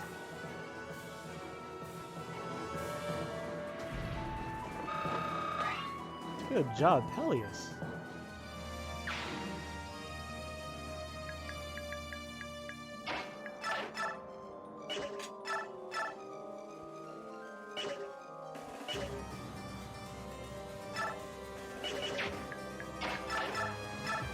What do I do better?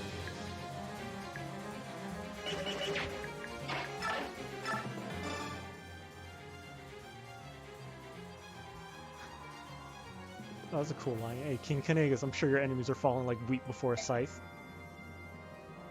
Fight hard and make us proud. The fight must go on.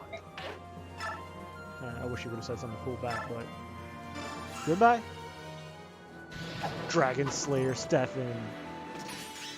Yeah! Bow! Bah!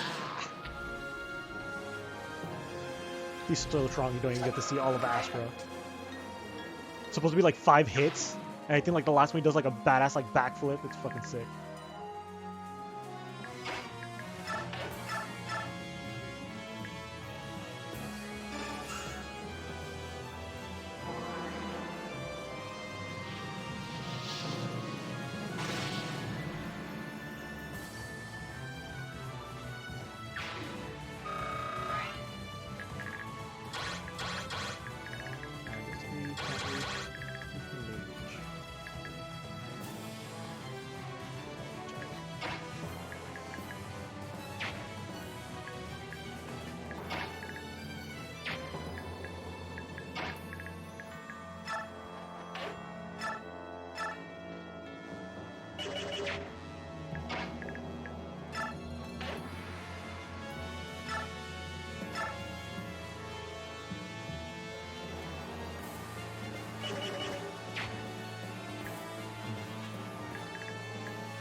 Oh, right.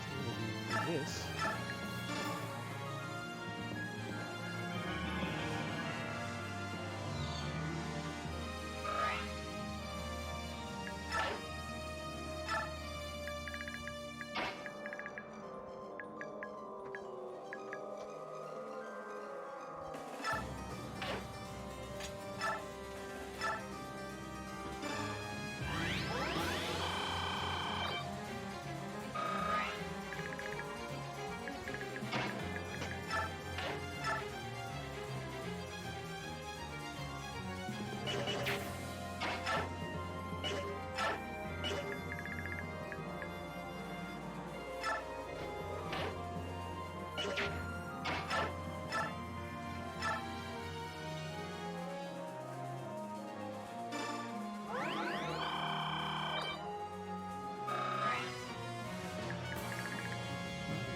Position myself over here so I'm closer to them.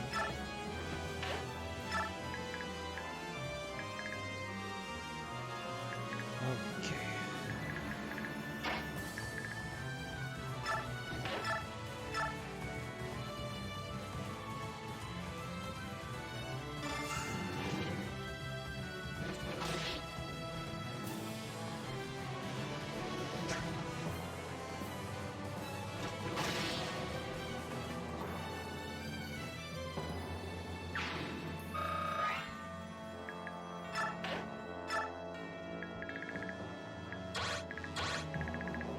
So nobody, yeah, they can all, I think this is the only one that can reach Ike. None of the other ones are going to move forward because they don't want to attack Krishna. Okay, so keep Ike right here.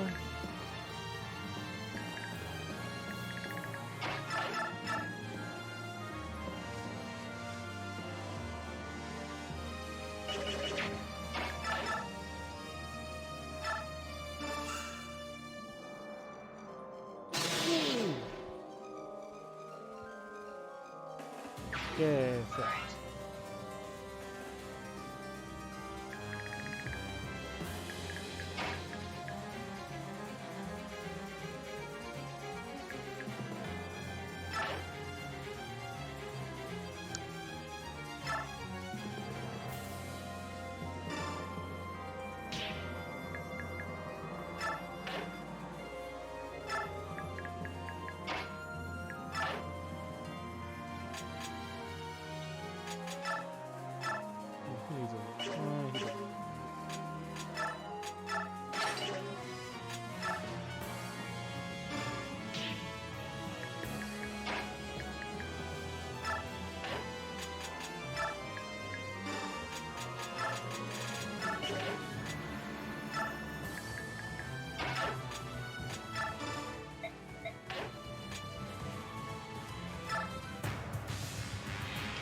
next enemy phase. No one should be able to kill my boy here. Okay.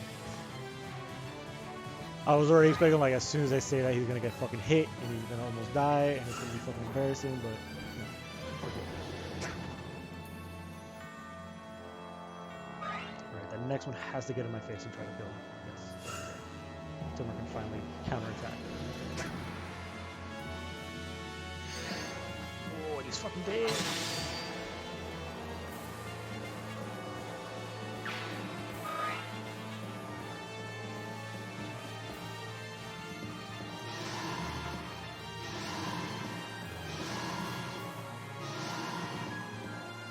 We got more dragons. A lot of big problems.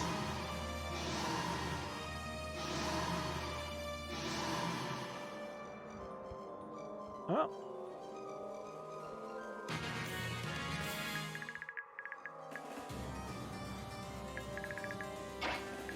Okay, how well do you do against a fucking dragon? Not well.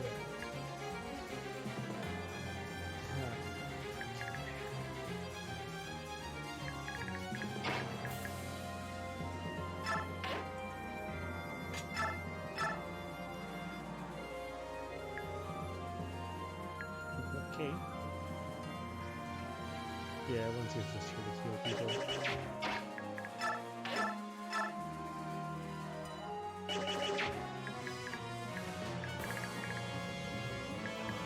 heal you assholes.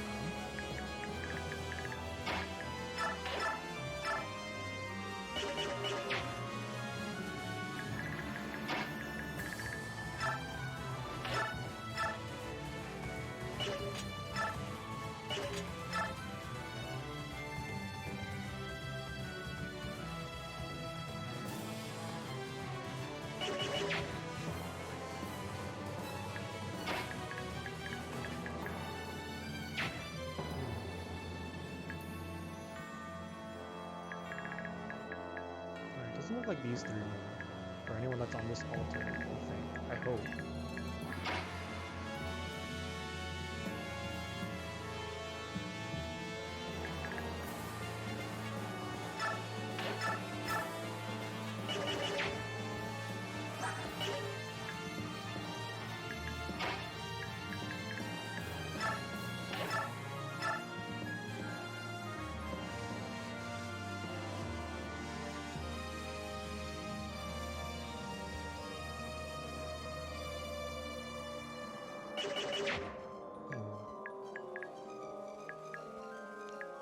Pretty sure Ike is going to be the only one that can handle the dragons that are up ahead.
Let's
go back there.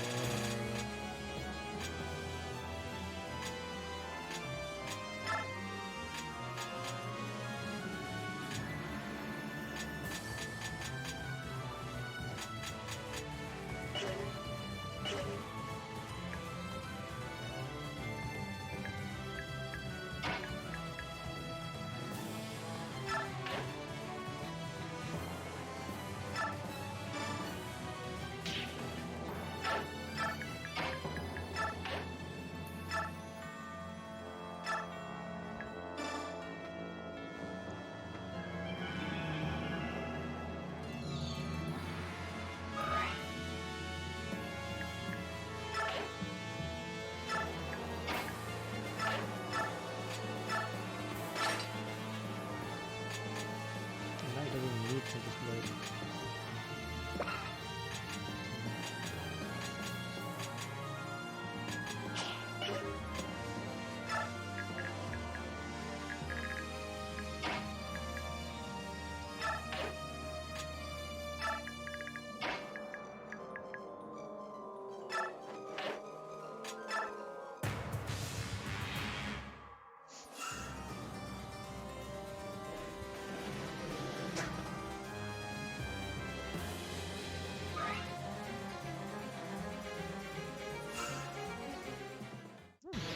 Yeah, another first. I've never used that one back before.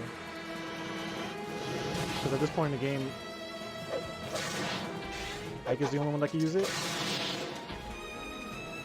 And I can only use Ragnarok anyway, so there's no point. Oh, please don't get killed by a dragon.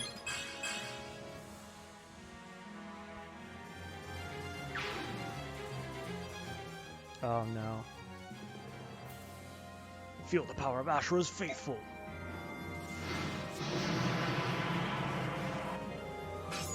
Oof. Okay. You have to be that close to get hit by it. Ooh, I thought Stefan was gonna die again. I was like, oh no.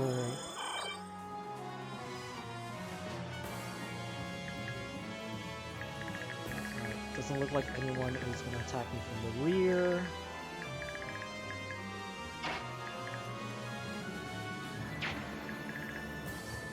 That's good.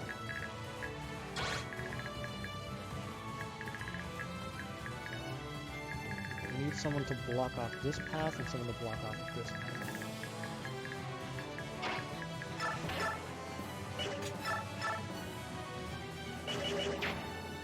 But before I do that, I need to go to the bathroom. I'll be right back. I'm not even gonna be right back.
Alright, I'm back.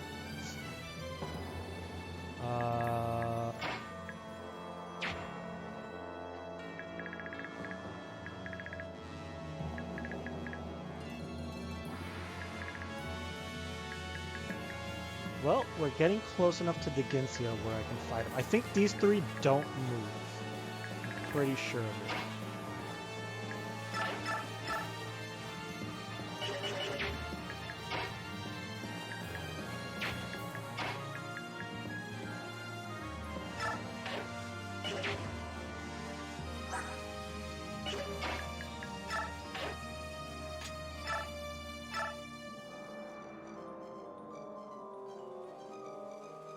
I think I got away with doing this, right?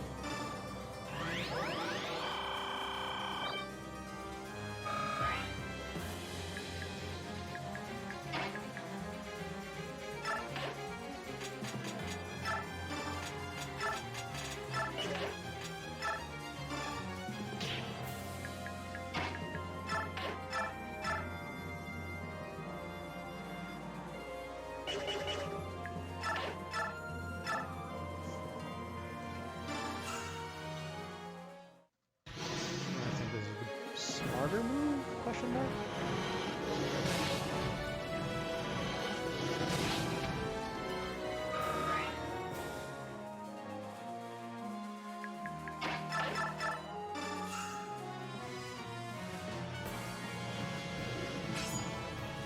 Oh, okay. Good job, Anna. I'm glad you're here.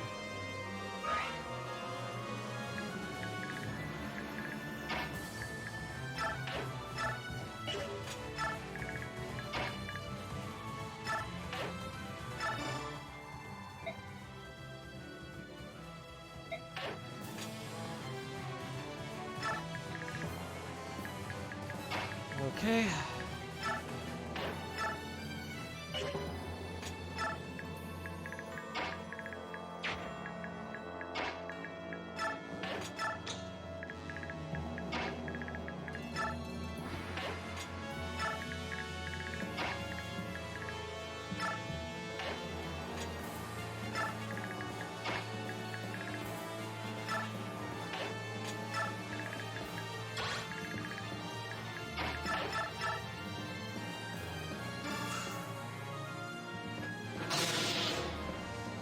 Laters.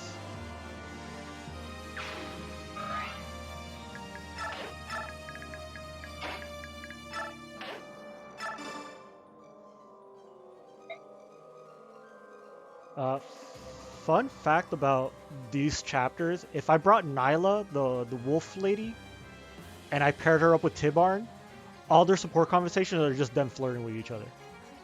Because they're both like, oh, you're so strong, huh? You can fly, huh? Ah, I've never met a wolf before. Hey, what's up? And it's like, okay. Alright, Tibarn, calm the fuck down.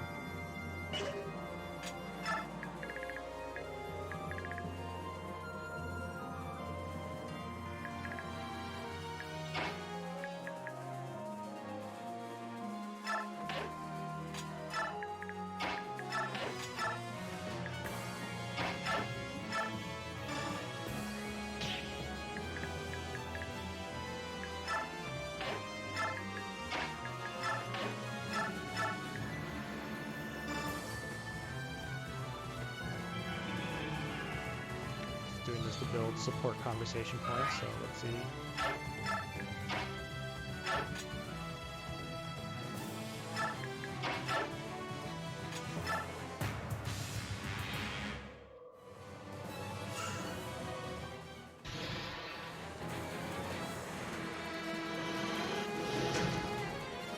Yeah, good fuck. That's what you fucking get for robbing me my chance of using Stefan in endgame last fucking Path of Radiance, you bastards.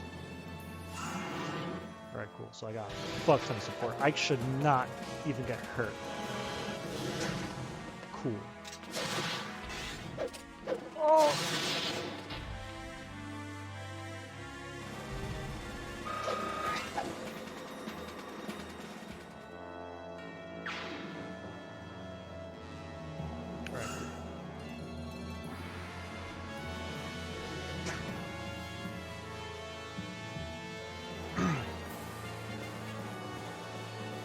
can really feel like my nerves, like, it's like, oh shit, what if I fuck up? Like, now that I know that the game can really screw me in like really fucking stupid ways.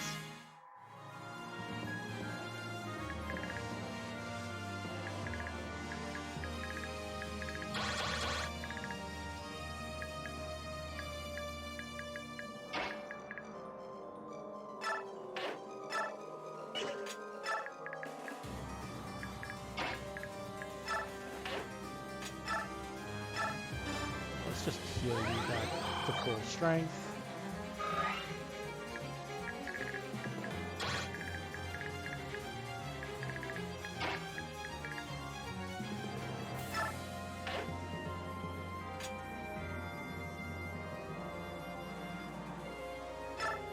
Yeah, that'll be fine. That's fine. That's an okay thing for me to do there. Sure, that won't bite me in the ass later.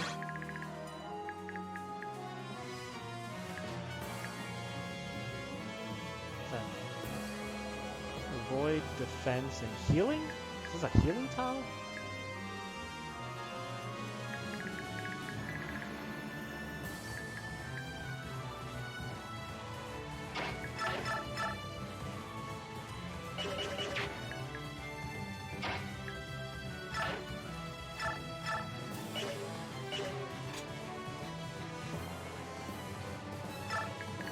Soren, how much can you actually deal damage to these guys? You can, but they deal a lot of damage to you, so I'm not even going to try that.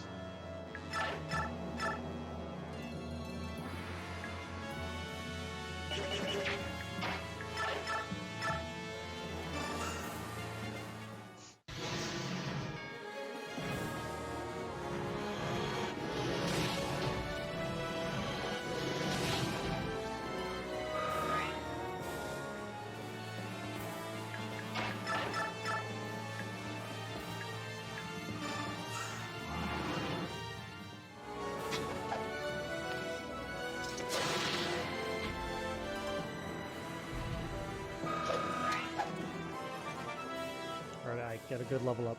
Come on.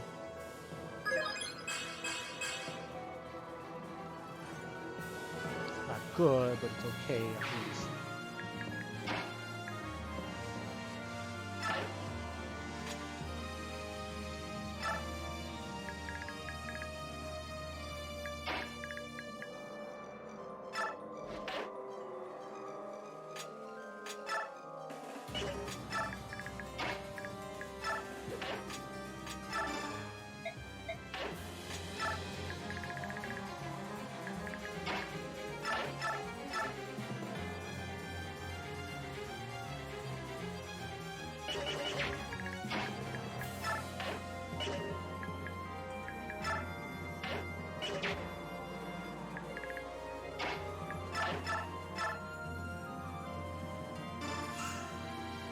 Crit or tear. Yes. Tivarn, you fucking monster.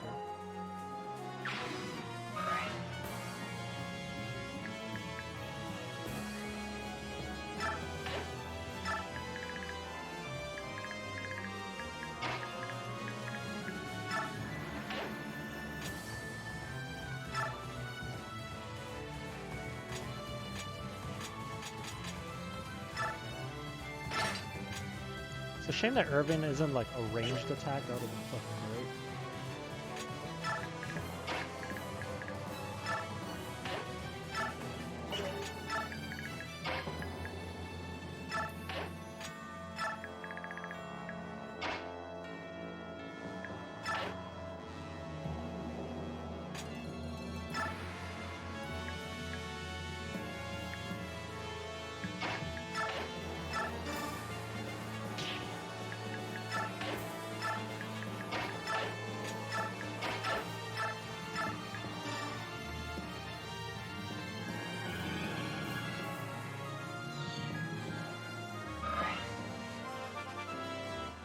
You're plowing through this map pretty quickly.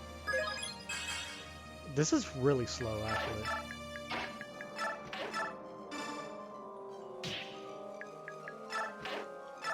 Also, I do like So one of the things about this chapter that they don't tell you, but when you figure it out, it makes perfect sense. Kurthnaga and Anna are both immune to the dragons. None of these characters will fight any of either Kurthnaga or Anna. Obviously, they don't want to fight Kurthnaga because he's the prince of the dragons, so they're like, yeah, we can't fight the prince. And Anna is technically the daughter-in-law of Daginsia because she was supposed to marry Rajan, who's also a prince.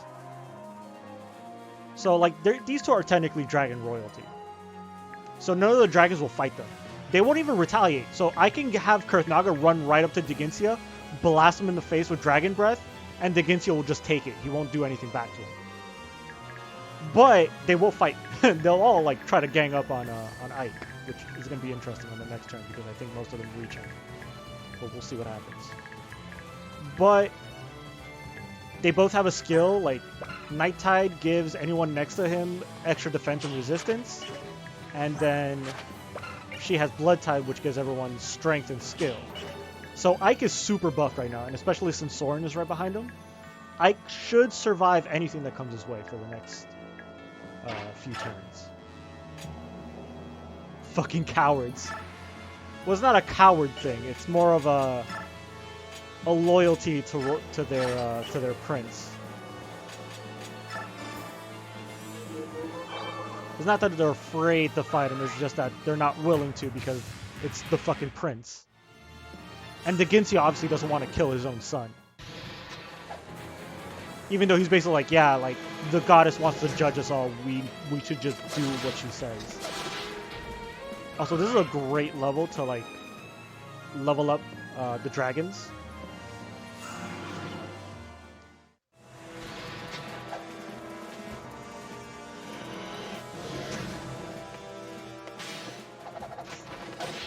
Oh, he can still use Ether.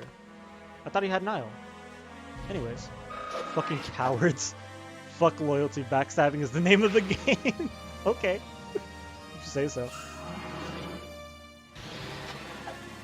Nah, this is the Daginsia. It's not Ashnard. If it was Ashnard, he would kill his own family.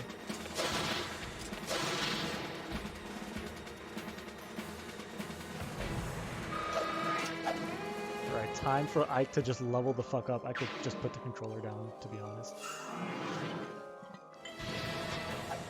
Ooh, where's the chocolates? Where's the chocolates? Why?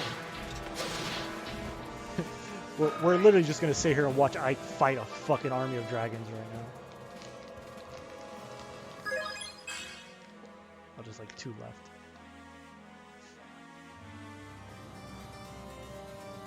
But it's honestly, this is more of a neat little like gameplay thing. It's like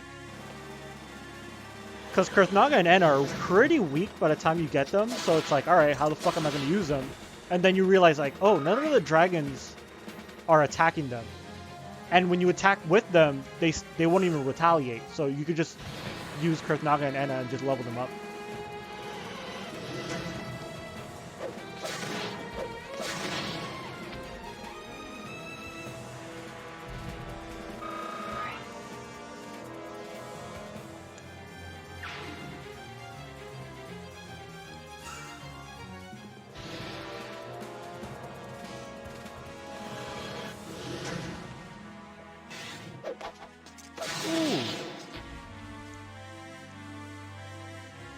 God, I'm so glad I had that Dragon Foe skill.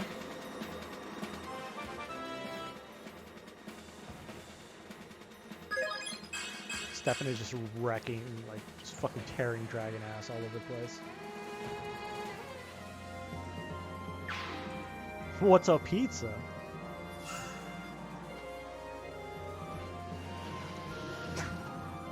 Midnight and Dragon went last night to find a bomb-ass pizza place. Truffle mushroom and ham pizza? What?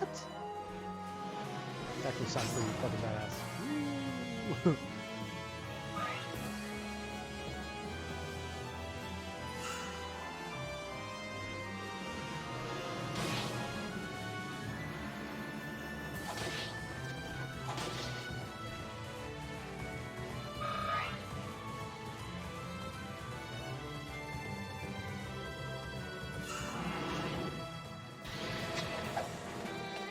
had the fluffiest flesh. Oh, fresh crust. For a second I thought I said flesh crush. I'm like, what does that mean? Flesh pizza. Ham. Is Midnight eating the meats again? Well, since you ate ham on your pizza, it's technically flesh pizza. It's just pig flesh. Now we got personal pizzas.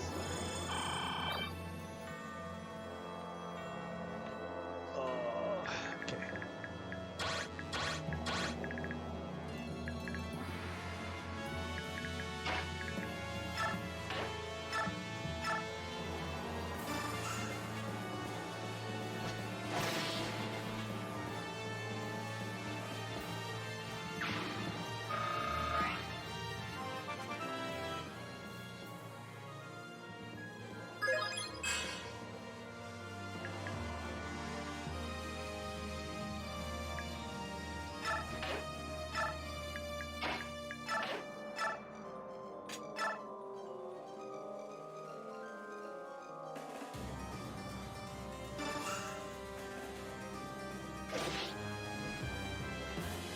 She's gonna get hit. She's gonna activate Soul now, though.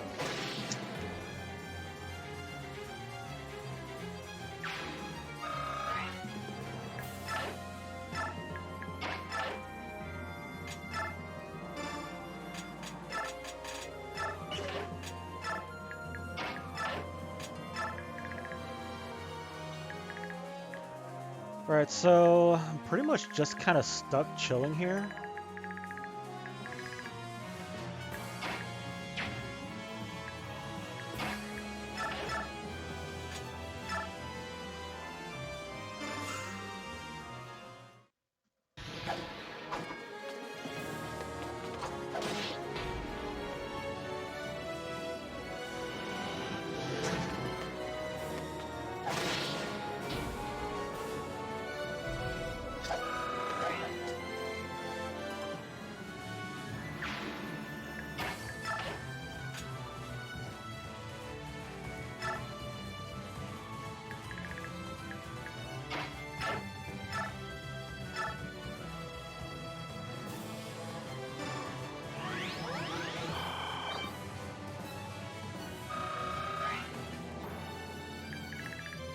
As long as no dragons show up behind me, which I know the fact that I just said it means that on the next turn a bunch of dragons are going to show up behind me.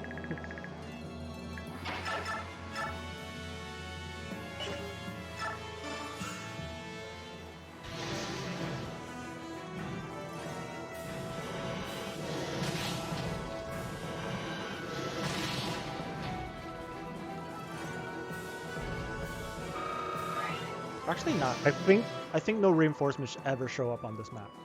You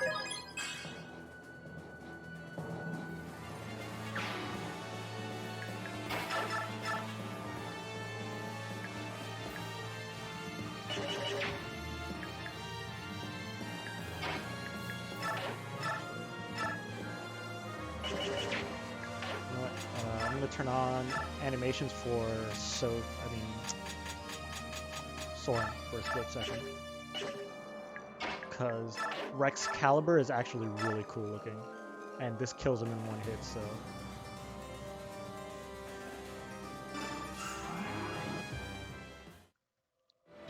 Here's Soren's ultimate magical attack.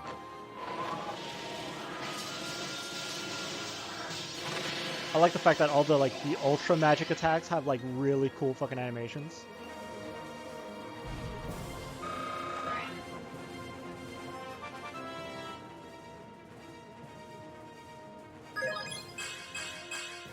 Nice, and Soren got a nice little level up out of that.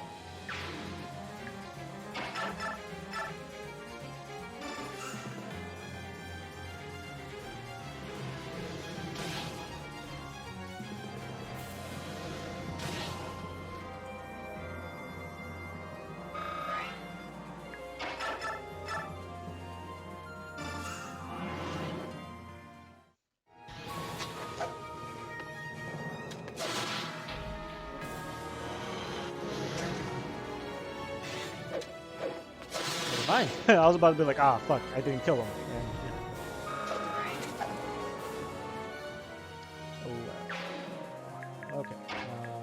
to do some shove flirting with Leanne, and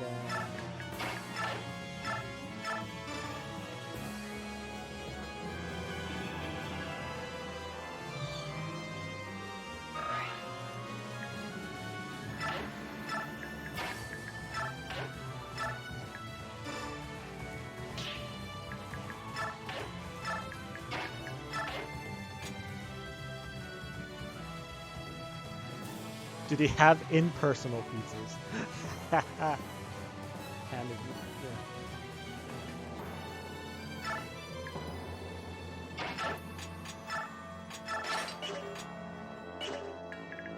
Wait, what can you do against these guys? How about the Beast Killer? Nice. Wow, the Beast Killer doesn't hurt dragons. That's interesting. Oh, well, I didn't have it blessed. Maybe that's what happened.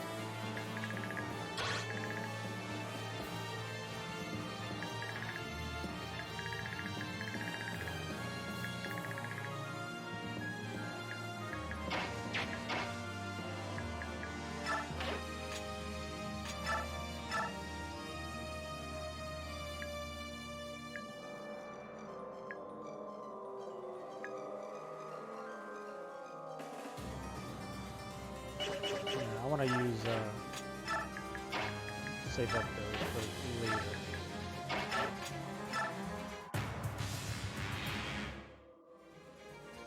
You have followed Yure's path here. That puts us irrevocably at odds. I'm sorry that it has to be this way. Oh no! Ah! So yeah, that attack sucks because it actually deals damage depending on how close you are. So yeah, this sucks. Oh. That deals a lot of damage to Leanne.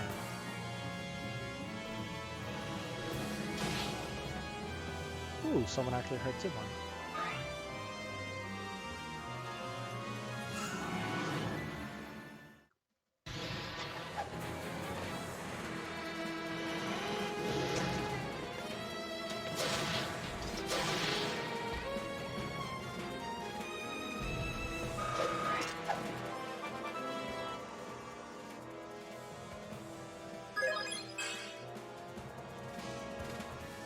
I think you order them bigger. Yeah, that's kind of how that works, right?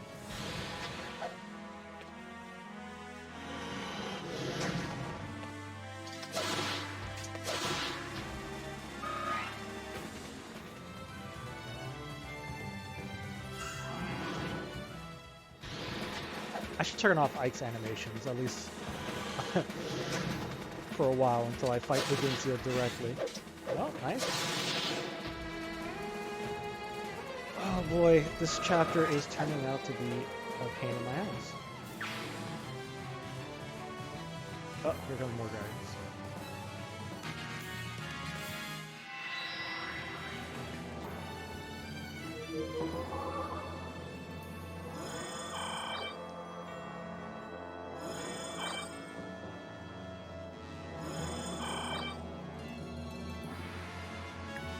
Okay.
place called Umarola.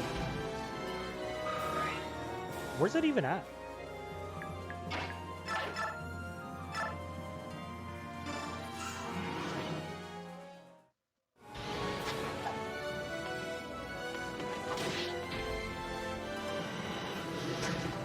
There's a few locations.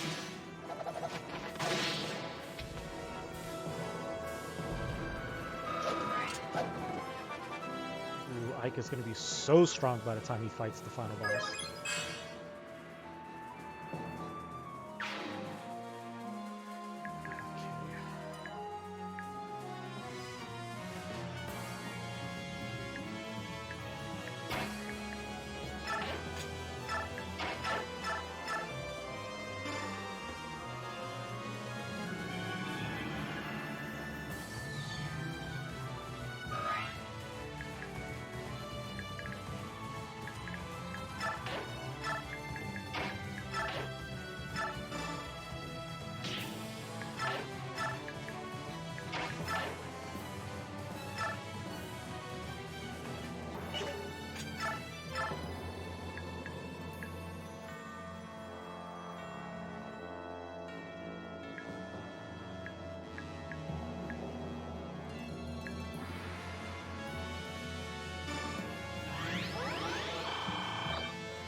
Oh, the one right by the bookstore we went to. And yeah, they went to a bookstore.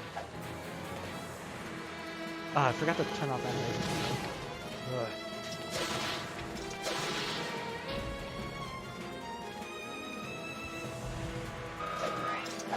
You know, every time Ike levels up, his muscles should just get bigger and bigger until he's just like, he just looks like a Hulk by the end.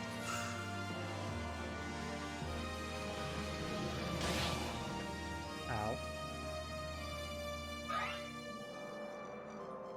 It's a super nice one.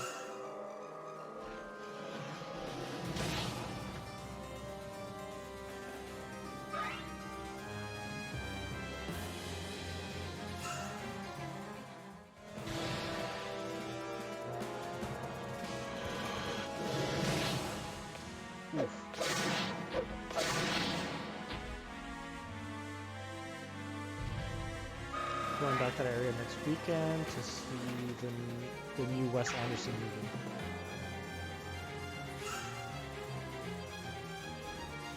Yeah, we should all watch it as a group. Oh, that guy sucks. Of course. Uh-oh. Alright, we got some dragons creeping up behind us.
He doesn't have a physic on him, does he? He does.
Oh, I'm low on a lot of my healing shit.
Okay.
Hmm.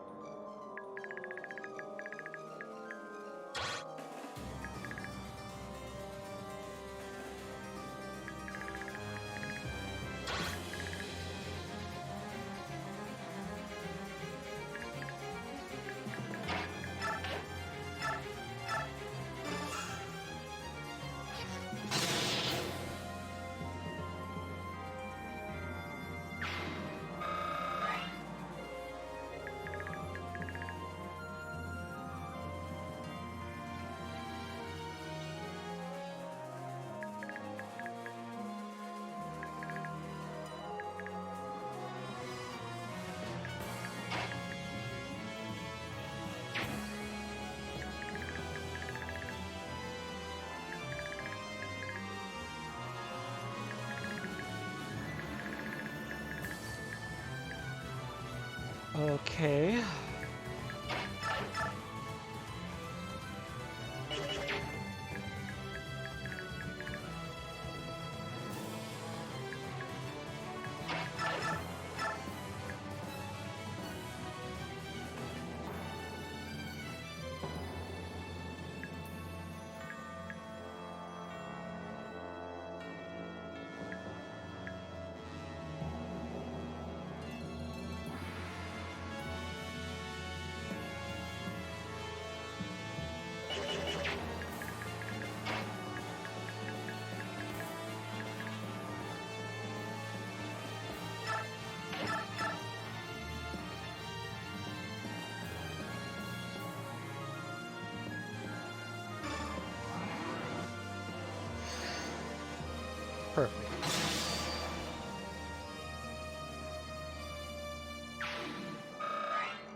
Alright, next turn I'm taking on the big boy himself.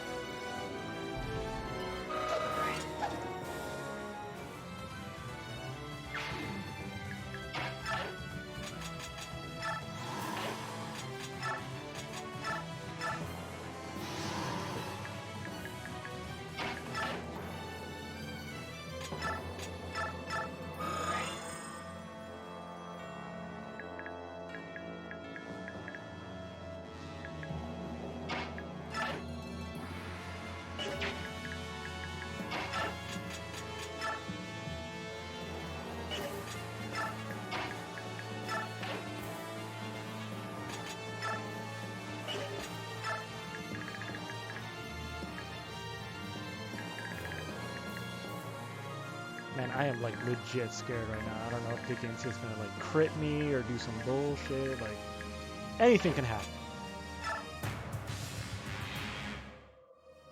You've declared war on a goddess. Foolish action with terrible consequences. Oh, now he's doing the thing again. Okay, only dealt 3 damage.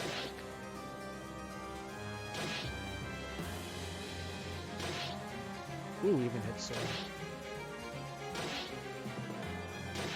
Damn, that shit reaches really far.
Nice.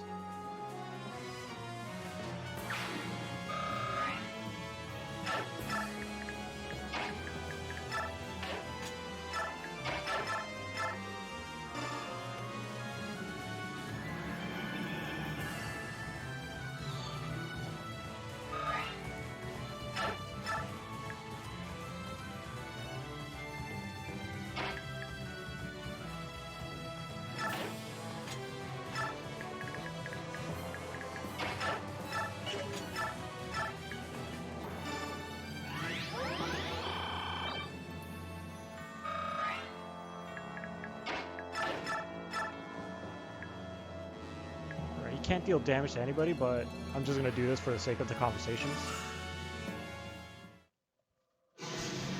So Gareth was like Kurthnaga's bodyguard. Oh, they don't talk. I thought they do talk.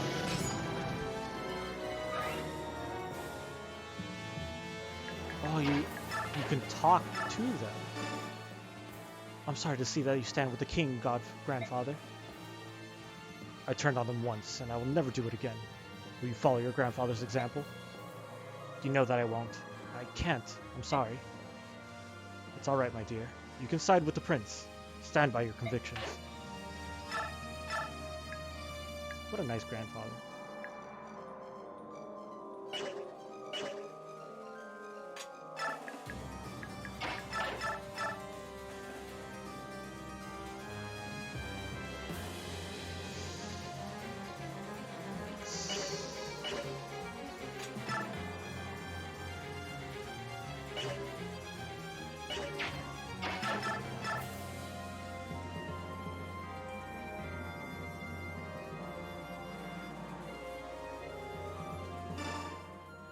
Digintia, Dragon King, I can see you have no intention of letting us pass. I follow my goddess's decree. My will is unwavering. I have no choice then. Be on your guard. Very well, Bjork General. Our blessings may be equal and opposite, but your strength is a mere fraction of mine. Show me your best.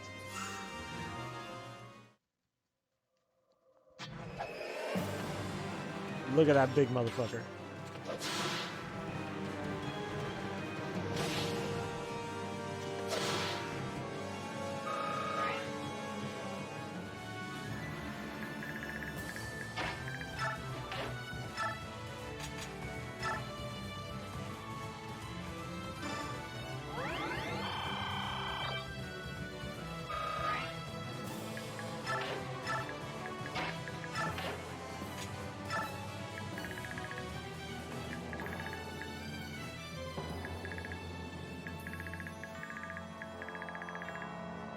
That's pretty much all that's left is just fighting the Dragon King himself.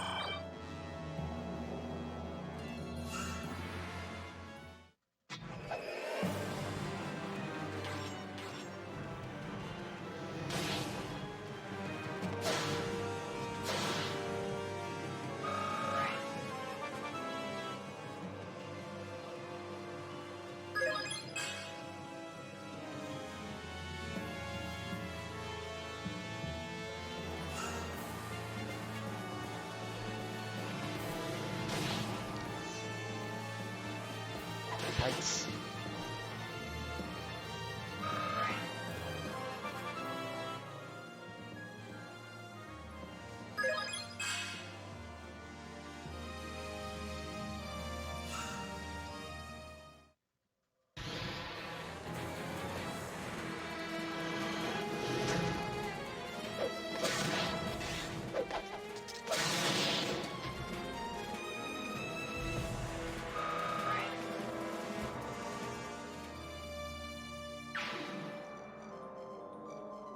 Ah, shit, more dragons.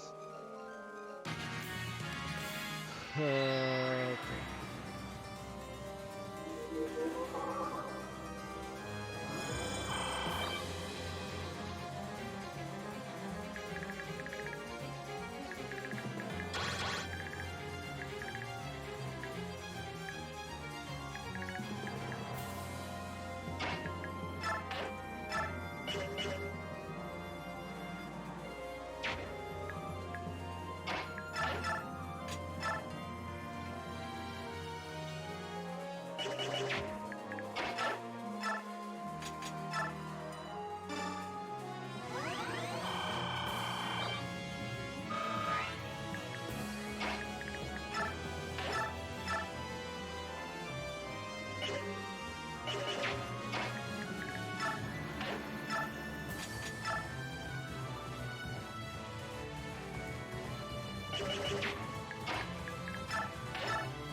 can't talk...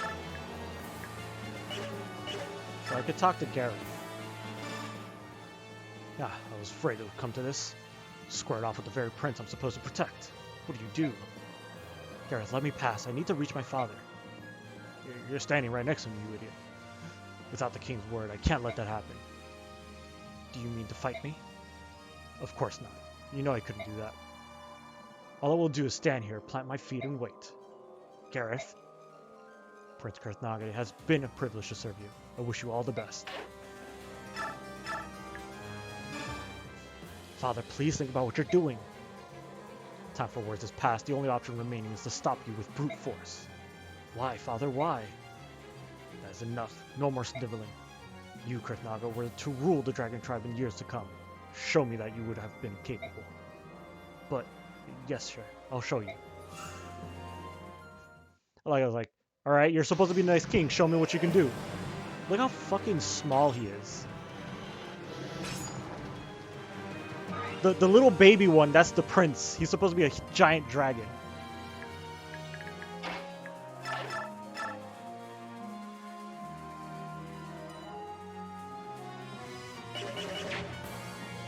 I'm starting to realize that there's a bit of a problem here.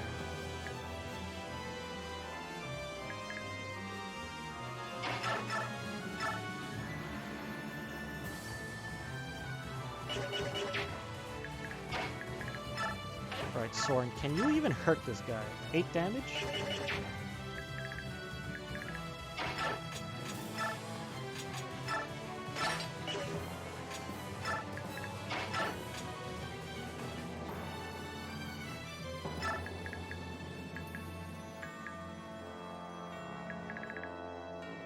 I think I'll wait out one more turn.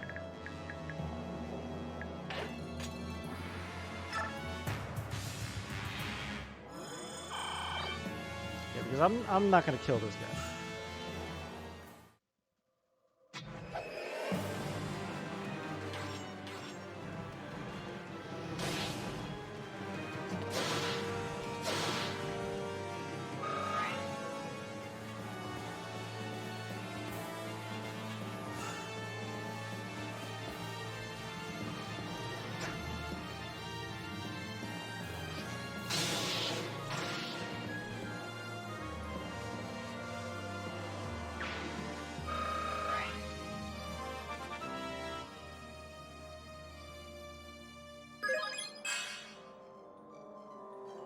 Also, how many... I keep forgetting, like, what turns is it when he fights back? When he does the big AoE attack?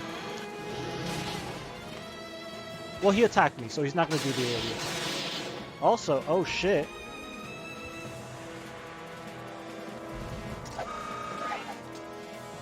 Alright, Stefan, you have to dodge the next one.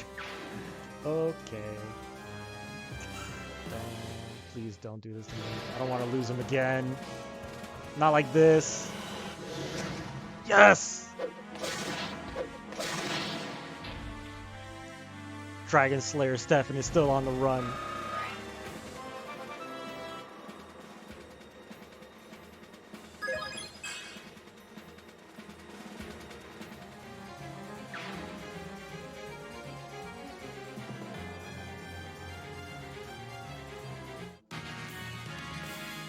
Okay.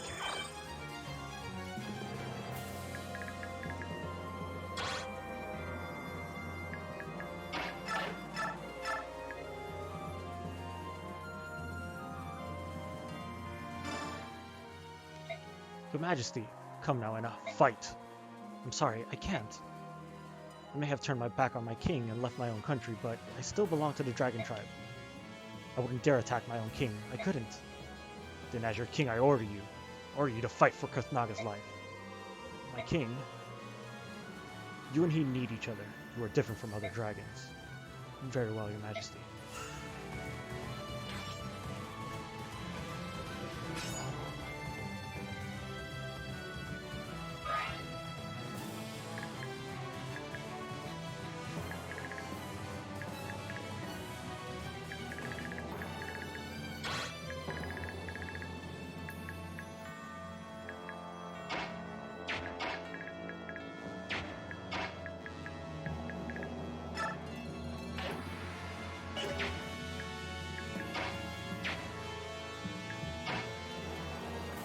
Part of me wants to kill this dragon because he's going to be a problem pretty soon. But I think it's too late.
Okay, Soren is safe if he stays right the fuck here.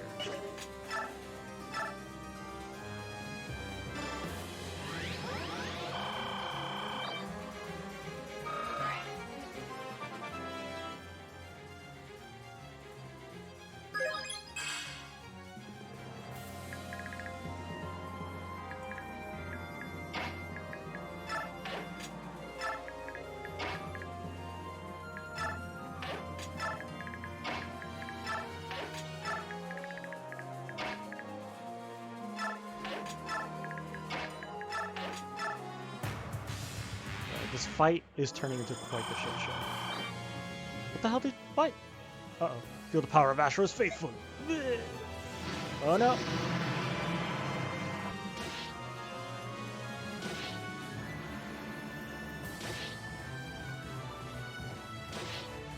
Eesh. The fact that it deals so much damage.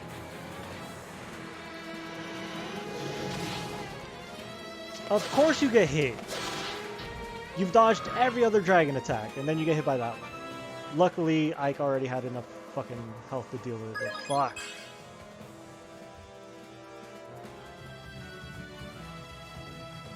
At least the Ginsia doesn't get to attack twice. That would have been... If the Ginsia had attacked me like dead on, that's it. I would have lost.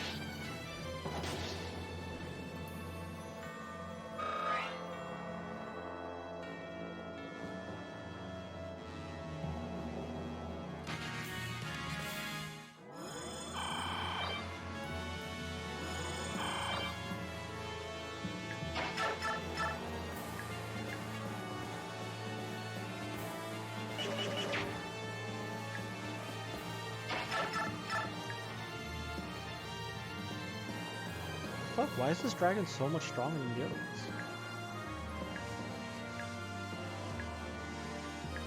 33 plus 21.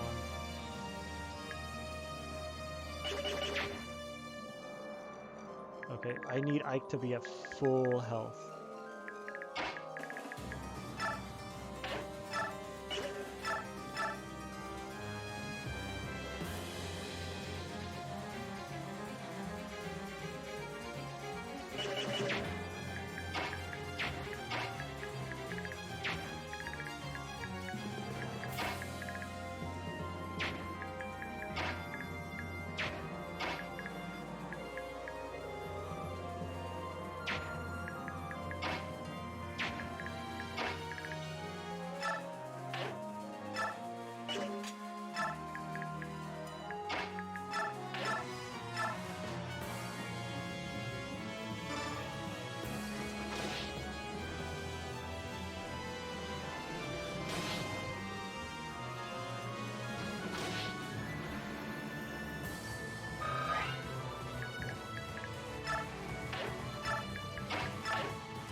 Okay.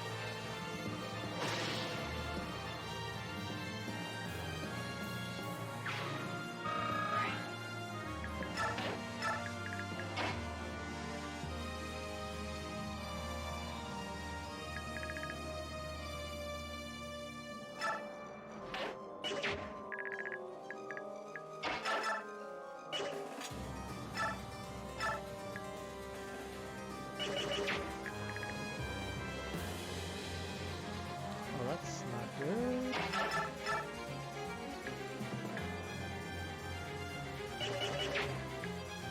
Hmm.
Ooh, all of these physics stats are coming in so goddamn handy.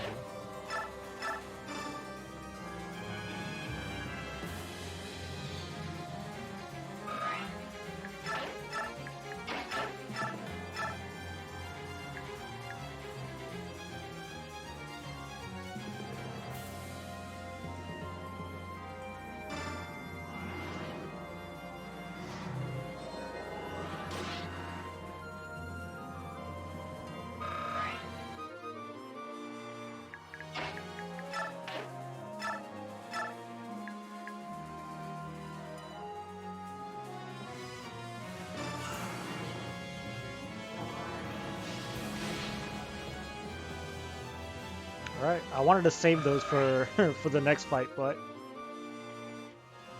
I guess that's how we're doing it. Still not enough to kill him.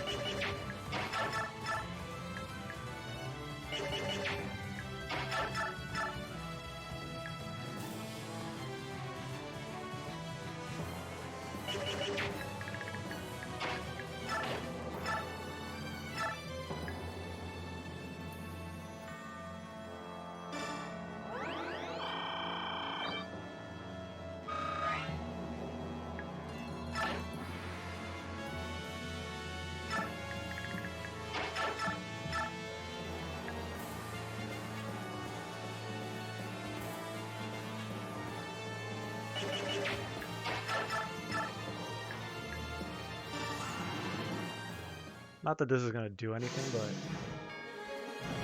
fuck this dragon in particular.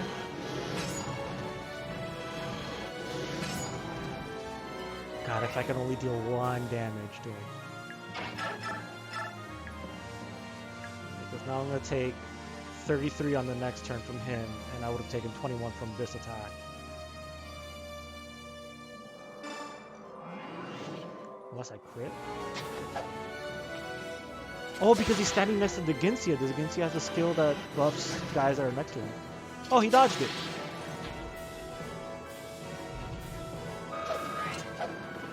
That's why he was so hard to take down. He was standing next to the fucking king. He has Night Tide too. Oh. Very interesting. Top off Ike's health pool. Hopefully no more dragons.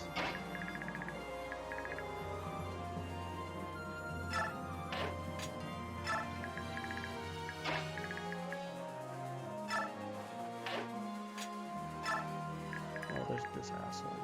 He's gonna attack Kanagas, and Kanagas is just gonna take it. Alright, cool. The Ginsia's back at full health. Fuck me. God damn, this boss fight.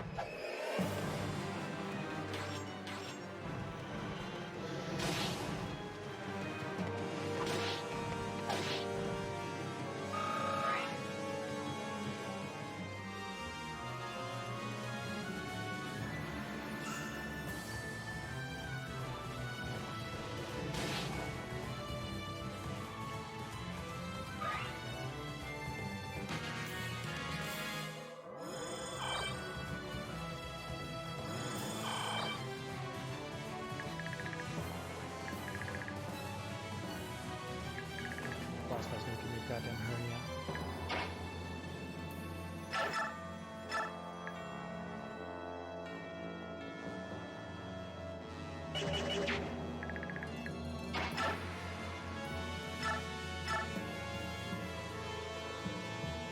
I can only deal 20 damage per attack.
I know that doesn't do damage, but I just want to say fuck you to the Ginzio because goddamn this boss fight.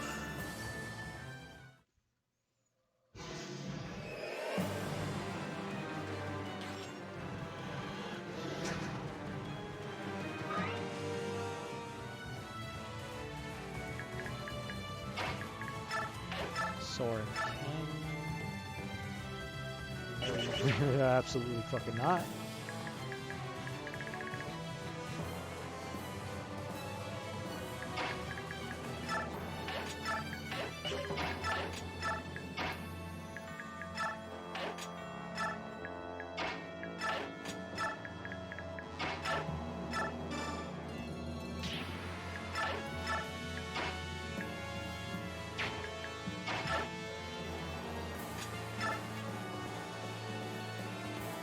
Wow, she just shoved so.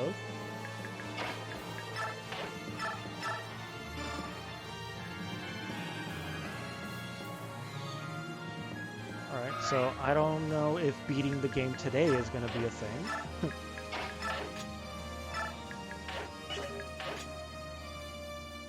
Lordy, yeah. Well, that's what happens when you fight a boss. When you give your bosses fucking like a fuck ton of HP. And max out all of their stats. And give them an ability that just heals them every turn. How the fuck am I supposed to kill this guy? Unless I land a crit, but I can't because of Nile.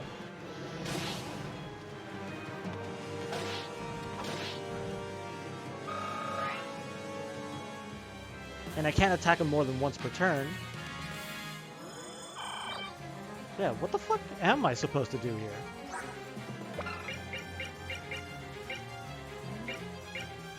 Nullifies all damage inflicted by weapons not blessed by unit, restoring HP equal to the unit's left each turn.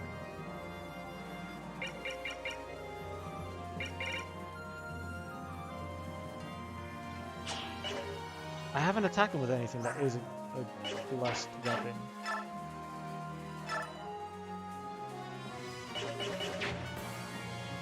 Kill him? I don't know if I can.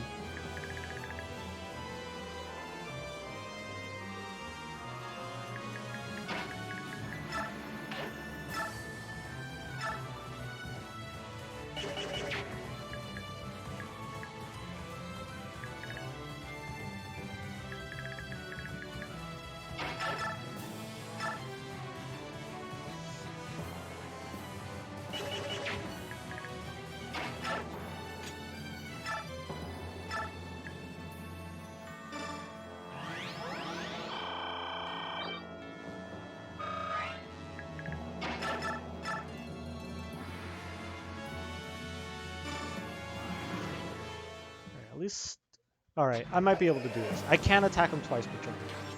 And maybe attacking him with the other two dragons is what's causing him to heal? Because apparently he has a skill that heals him if I attack him with a non-blessed weapon. But everyone's weapons should be blessed. Oh, there you go. Ike is max level.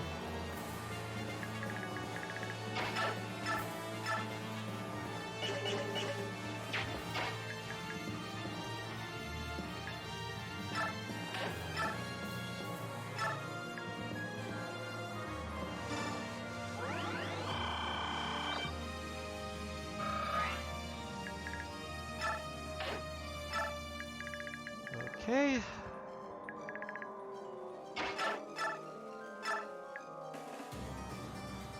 Just to make sure he's at full health.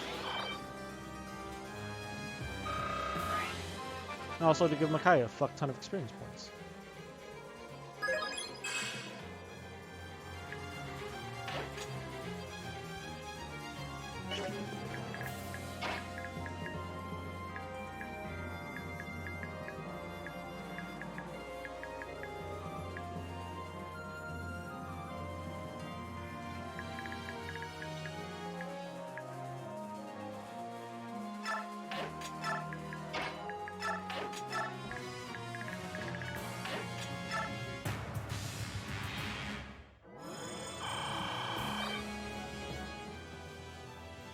Oh god, he's doing this again? Fuck.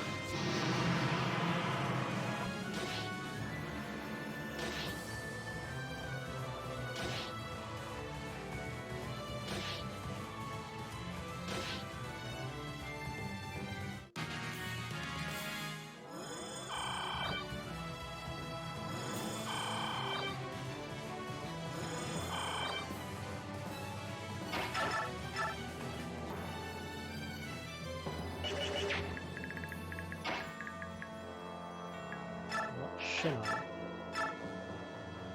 Never mind.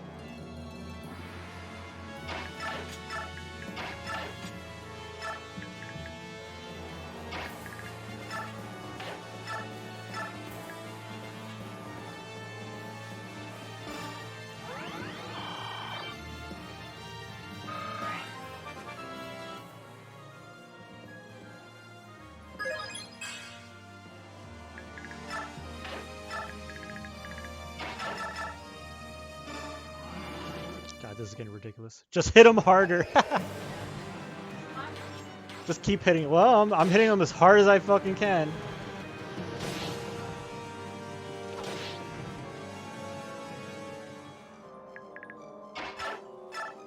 The only problem is that Ike is the only one I have that can hit him without dying.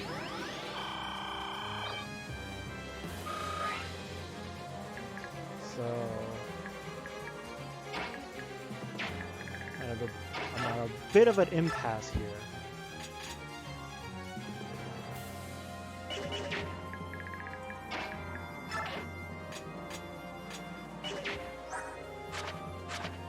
Wait, do I not have? No, that's right. I'm about to run out of physics stabs too.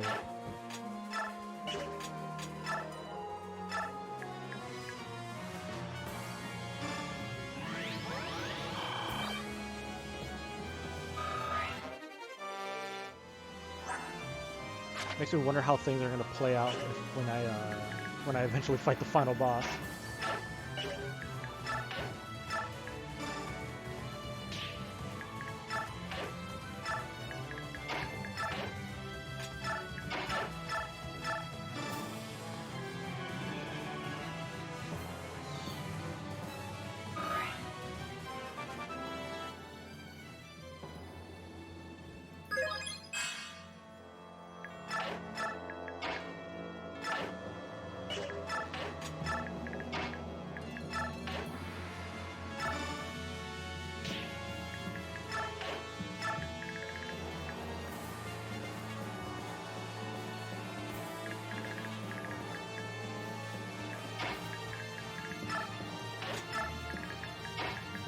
I think it's time to see if any of the other kings can deal any real damage to this motherfucker, because god damn it.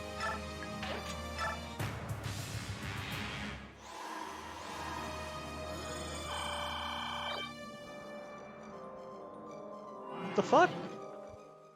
How does he keep healing himself?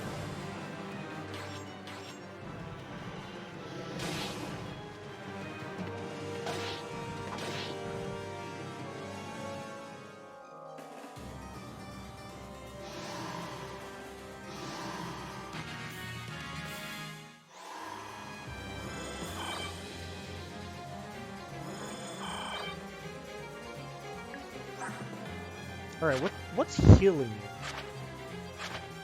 He doesn't have items. Oh, is it because he's standing on like a healing tile? No, he's not. Mantle nullifies all damage inflicted by weapons not blessed by Yune, restoring HP equal to the unit's luck each turn.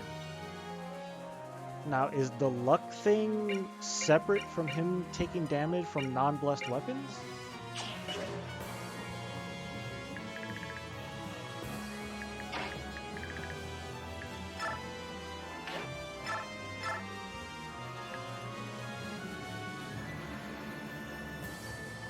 Okay.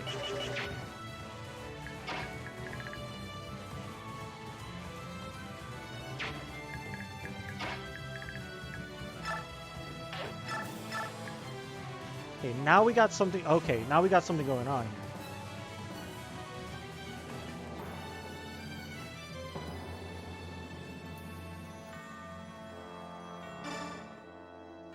Never would have believed that one day I'd be facing off against you.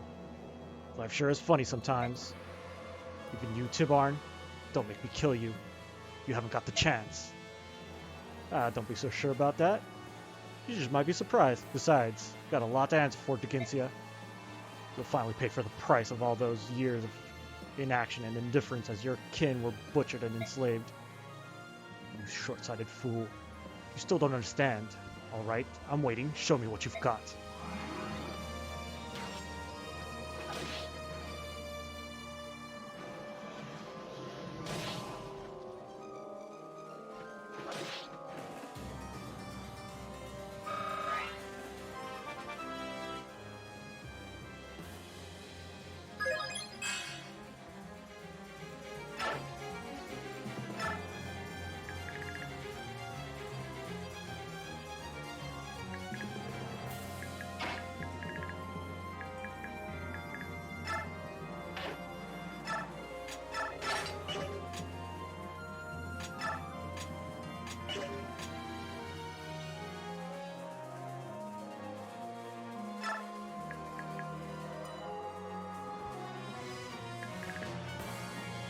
at 50 health. Minus 20 will bring him down to 30.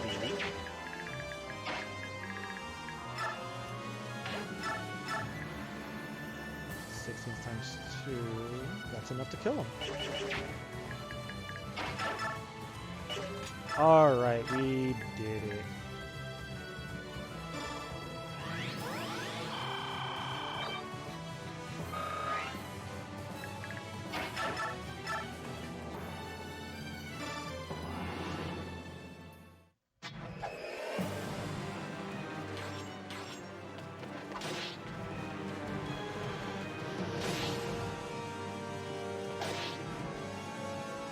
Oh, finally. Okay, so that's...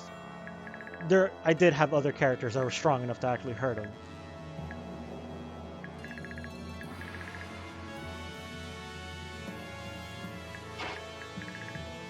Yeah, because I was like, fucking Ike by himself dealing 20 damage and then he heals 20 damage every turn? That was too much. Finally, 16 times 2, that's enough to deal over 30 damage. You are one dead-ass dragon. Fuck you, Digensia. Goodbye. King Digensia, I owe you an apology. You warned me often of the danger of open war, but I did not listen. I want you to know how truly sorry I am for the strife that has once again engulfed our world, and my part in it. However, I will not meekly accept judgment by the goddess. Regardless of my duty to her, the petrified people must be saved. Kanagas, king of beasts, I regret that we must stand on opposing sides. Now we must determine which one of us is in the right. Oh, I forgot to turn on the thing. Oh well.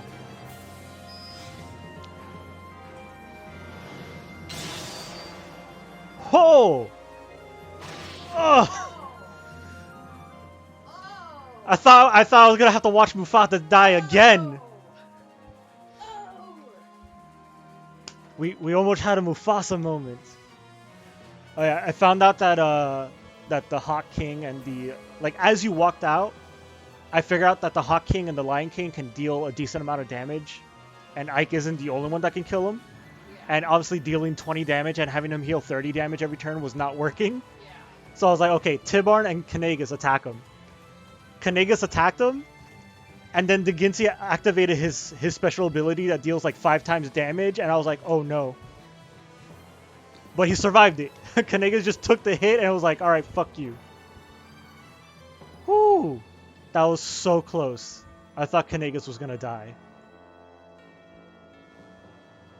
No, has my body grown old? Or is it my heart? Finally, you fucking lizard. Fuck you. Oh, that was agony. That's it. Kanagas deserves all of the level ups after that shit.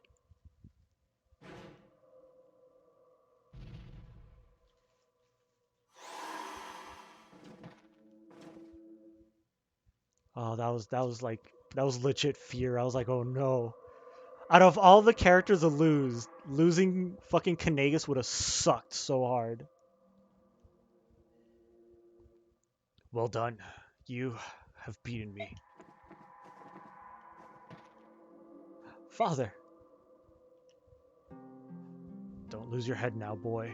This wound, this is nothing. Your power, how could you defeat me? I was blessed by Ashura herself.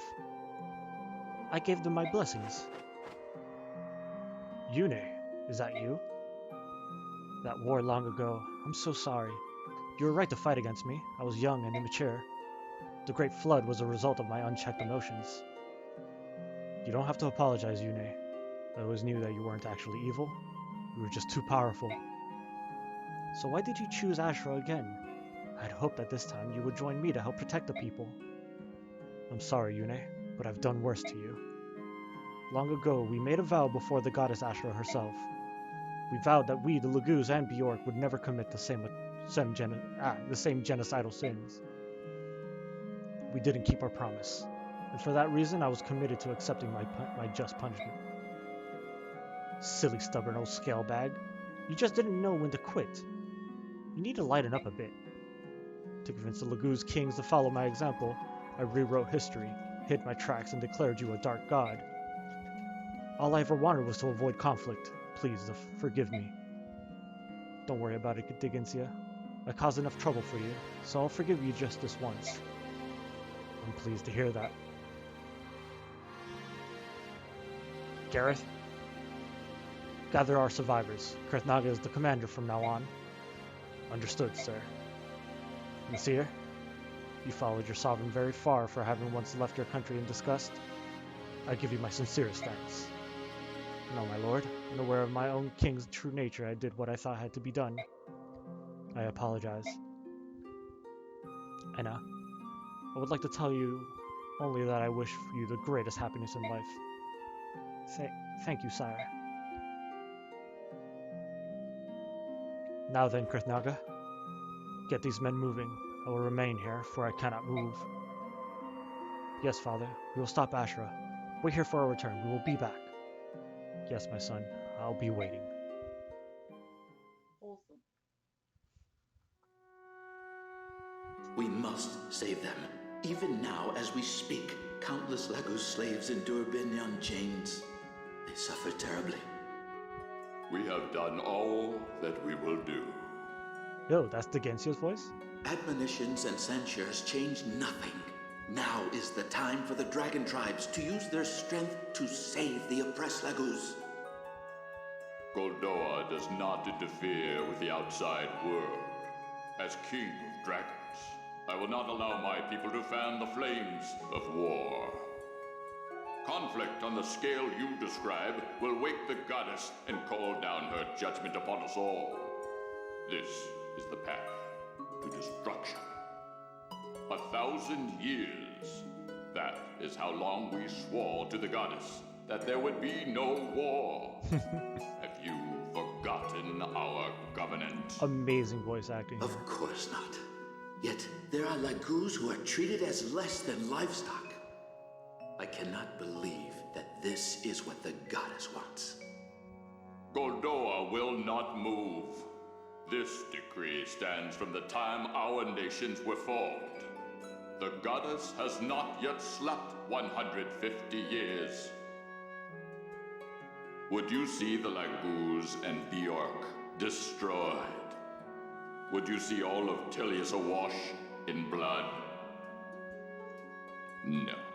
Unless destruction comes to seek us at our door, Goldoa will not move for the sake of future generations. Tell me, do you care nothing for the Laguz who suffer in the current generation? Do you think it would comfort them to know that you condone their misery? All things require sacrifice. Where are you going?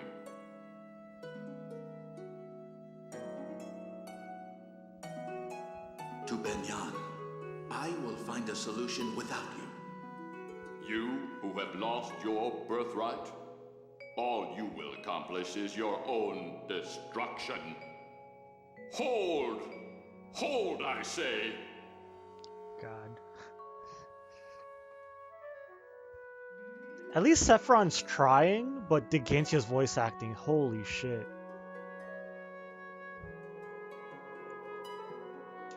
Okay, so that's actually, I think this is the first time I saw that cutscene, because I don't remember that cutscene the last time I played this. I think this is part of the memories I get from doing all the shit that I've been up to.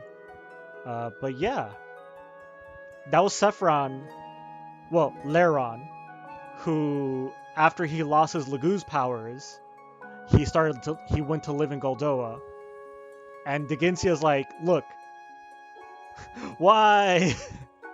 I don't know. Like, Sephiron is not bad. Like, Sephiron's voice actor, he sounds like a noble, ancient wizard type, you know, very wise.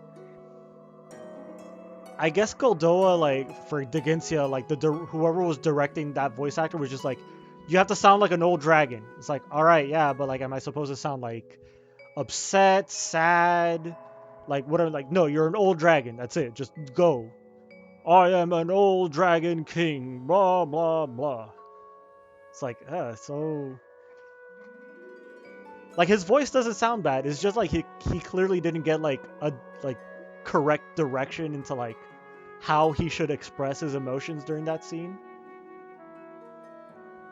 But yeah, but plot-wise, that plot development is actually interesting because part of the plot is that Laron was living with Goldoa, and I guess he went up to Digensia, the king of the dragons, like, hey, look, the Laguz are suffering.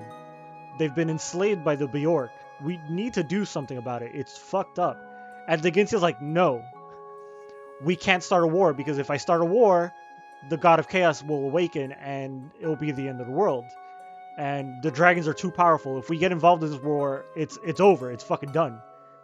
It's the equivalent of launching all the nukes all at once.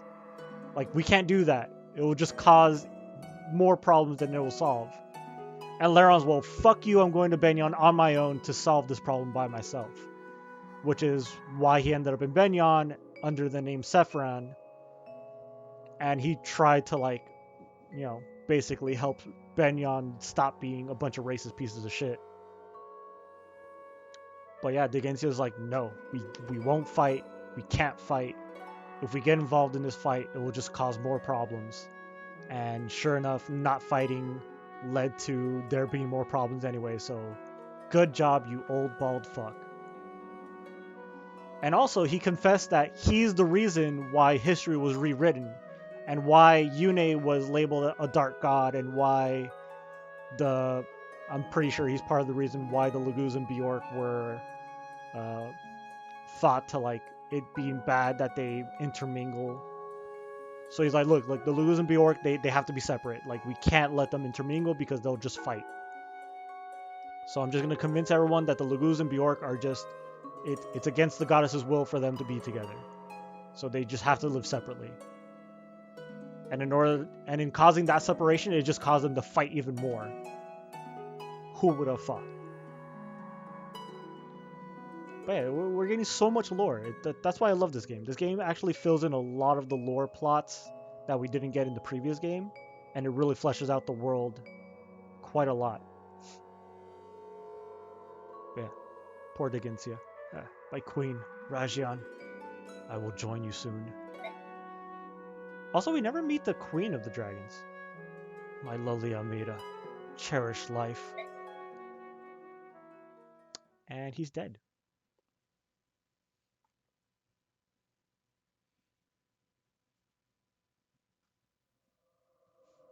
It's happening again. Whose memory is that? Something feels so familiar about it. Is that your memory? Father. Kurth, he's gone. I know. This is simply another reason to move on. Entrusted by my father to care for our people, I'll stand before Ashura as the king of the dragon tribe. Hey, Kurthnaga got a promotion. So yeah, so now that Kurthnaga is a king, he has the royal ability of form shift, which means he could transform and stay transformed forever. Also, woo, patricide. No, he didn't kill him. Kanagas landed the killing blow.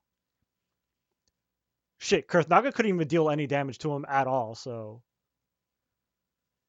But yeah, cool.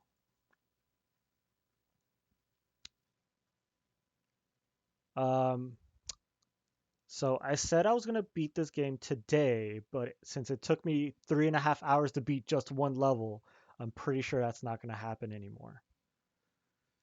Also, I don't know if I should just do one chapter per day and just finish it amongst these next 3 levels. How much is left? 2 more boss fights, but there are other. The final boss has even more health than Digensia did. And there's also a lot of story shit. Yeah, the next 2 chapters are probably going to take quite a long time. I think I might save the next 2 chapters for tomorrow. The next boss fight might be short, but it is a boss fight. I don't know how it's going to fucking play out. I don't know if it's going to be like Digensia, where it's going to take me fucking forever to kill him. Or if it's going to be more like the Black Knight, where it's like, you can kill him fast, but he's going to fuck me over with some bullshit. Yeah, I think I might just leave this this stream here and finish it tomorrow.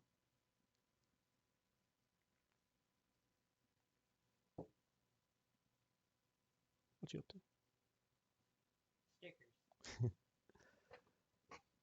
But yeah, as much as I would love to keep playing, because I do enjoy this game, and I'm enjoying all the story shit that I'm being thrown now that I'm actually playing on a new game plus. I know I won't be able to finish it today because the last boss fight is gonna take forever. Yeah, you saw how long it took me to kill that fucking lizard? He's just a dragon. The final boss is a god. That boss fight is gonna take forever. And also, there's another chapter. So then we got one chapter where we're gonna fight somebody, and it's gonna be another major boss fight. I can't remember if he's like insanely tough or not. But the final boss is, but the chapter after that is Ashra herself. We're gonna fight Ashra, the fucking god of order, goddess, and she is tough. She's gonna be a problem. So yeah, I think I'm gonna end things here. Which is interesting that I've ended the stream so early. I don't think I've ever ended a stream this early. It's been a long time. But yeah. But considering how long that last chapter took, I know the next two chapters are going to take, if not equally as long, they're probably going to take longer. So I'd rather just save that for tomorrow.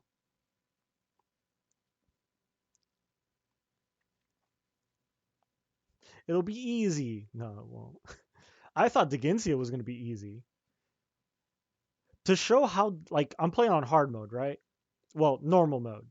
But this is technically hard mode. On normal mode, Kurthnaga and Enna were able to deal damage to Digensia. So it was like I had Kurthnaga, Enna, and Ike just wail on him, and I was able to kill him in a couple of turns. It didn't take that long. The fact that the jump from like easy mode to normal mode, Digensia gets so much stronger that Ike goes from dealing, I think I was able to deal like 20 damage per hit. It went down to like 10 damage per hit. Just makes the fight with Ashra much more interesting. I have a feeling the Ashra boss fight is going to be a fucking nightmare. Because the fact that Digensia like just was tanking hits like it was no tomorrow. Thank God I decided to bring all the Laguz Royals because I was tempted to just be like, yeah, let me not do because like the easy thing to do is just take all the Royals, right? Take Kanagas, Tibarn, Naysala, even what's her name? Nyla. There we go. I took all the Royals, and they just tore ass throughout the entire like end chapters. But even with them here, it's still like giving me a hard time. And I was tempted to not do that this time and just use like the humans, all the Bjork characters, or at least non-royal Laguz, like, save for like one or two maybe. But boy, it's I can only imagine what Maniac mode must be like. Maniac mode must be like you're just dealing 1 point of damage per hit, and it's just like you're just taking forever to deal damage to anything.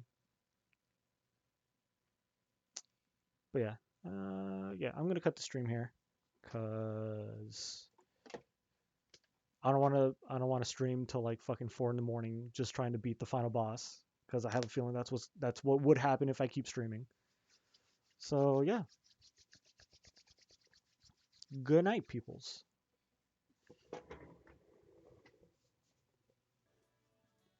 Yeah, Excellent to each other. Party on, dudes! a good night, everybody, and see you tomorrow. Bye bye.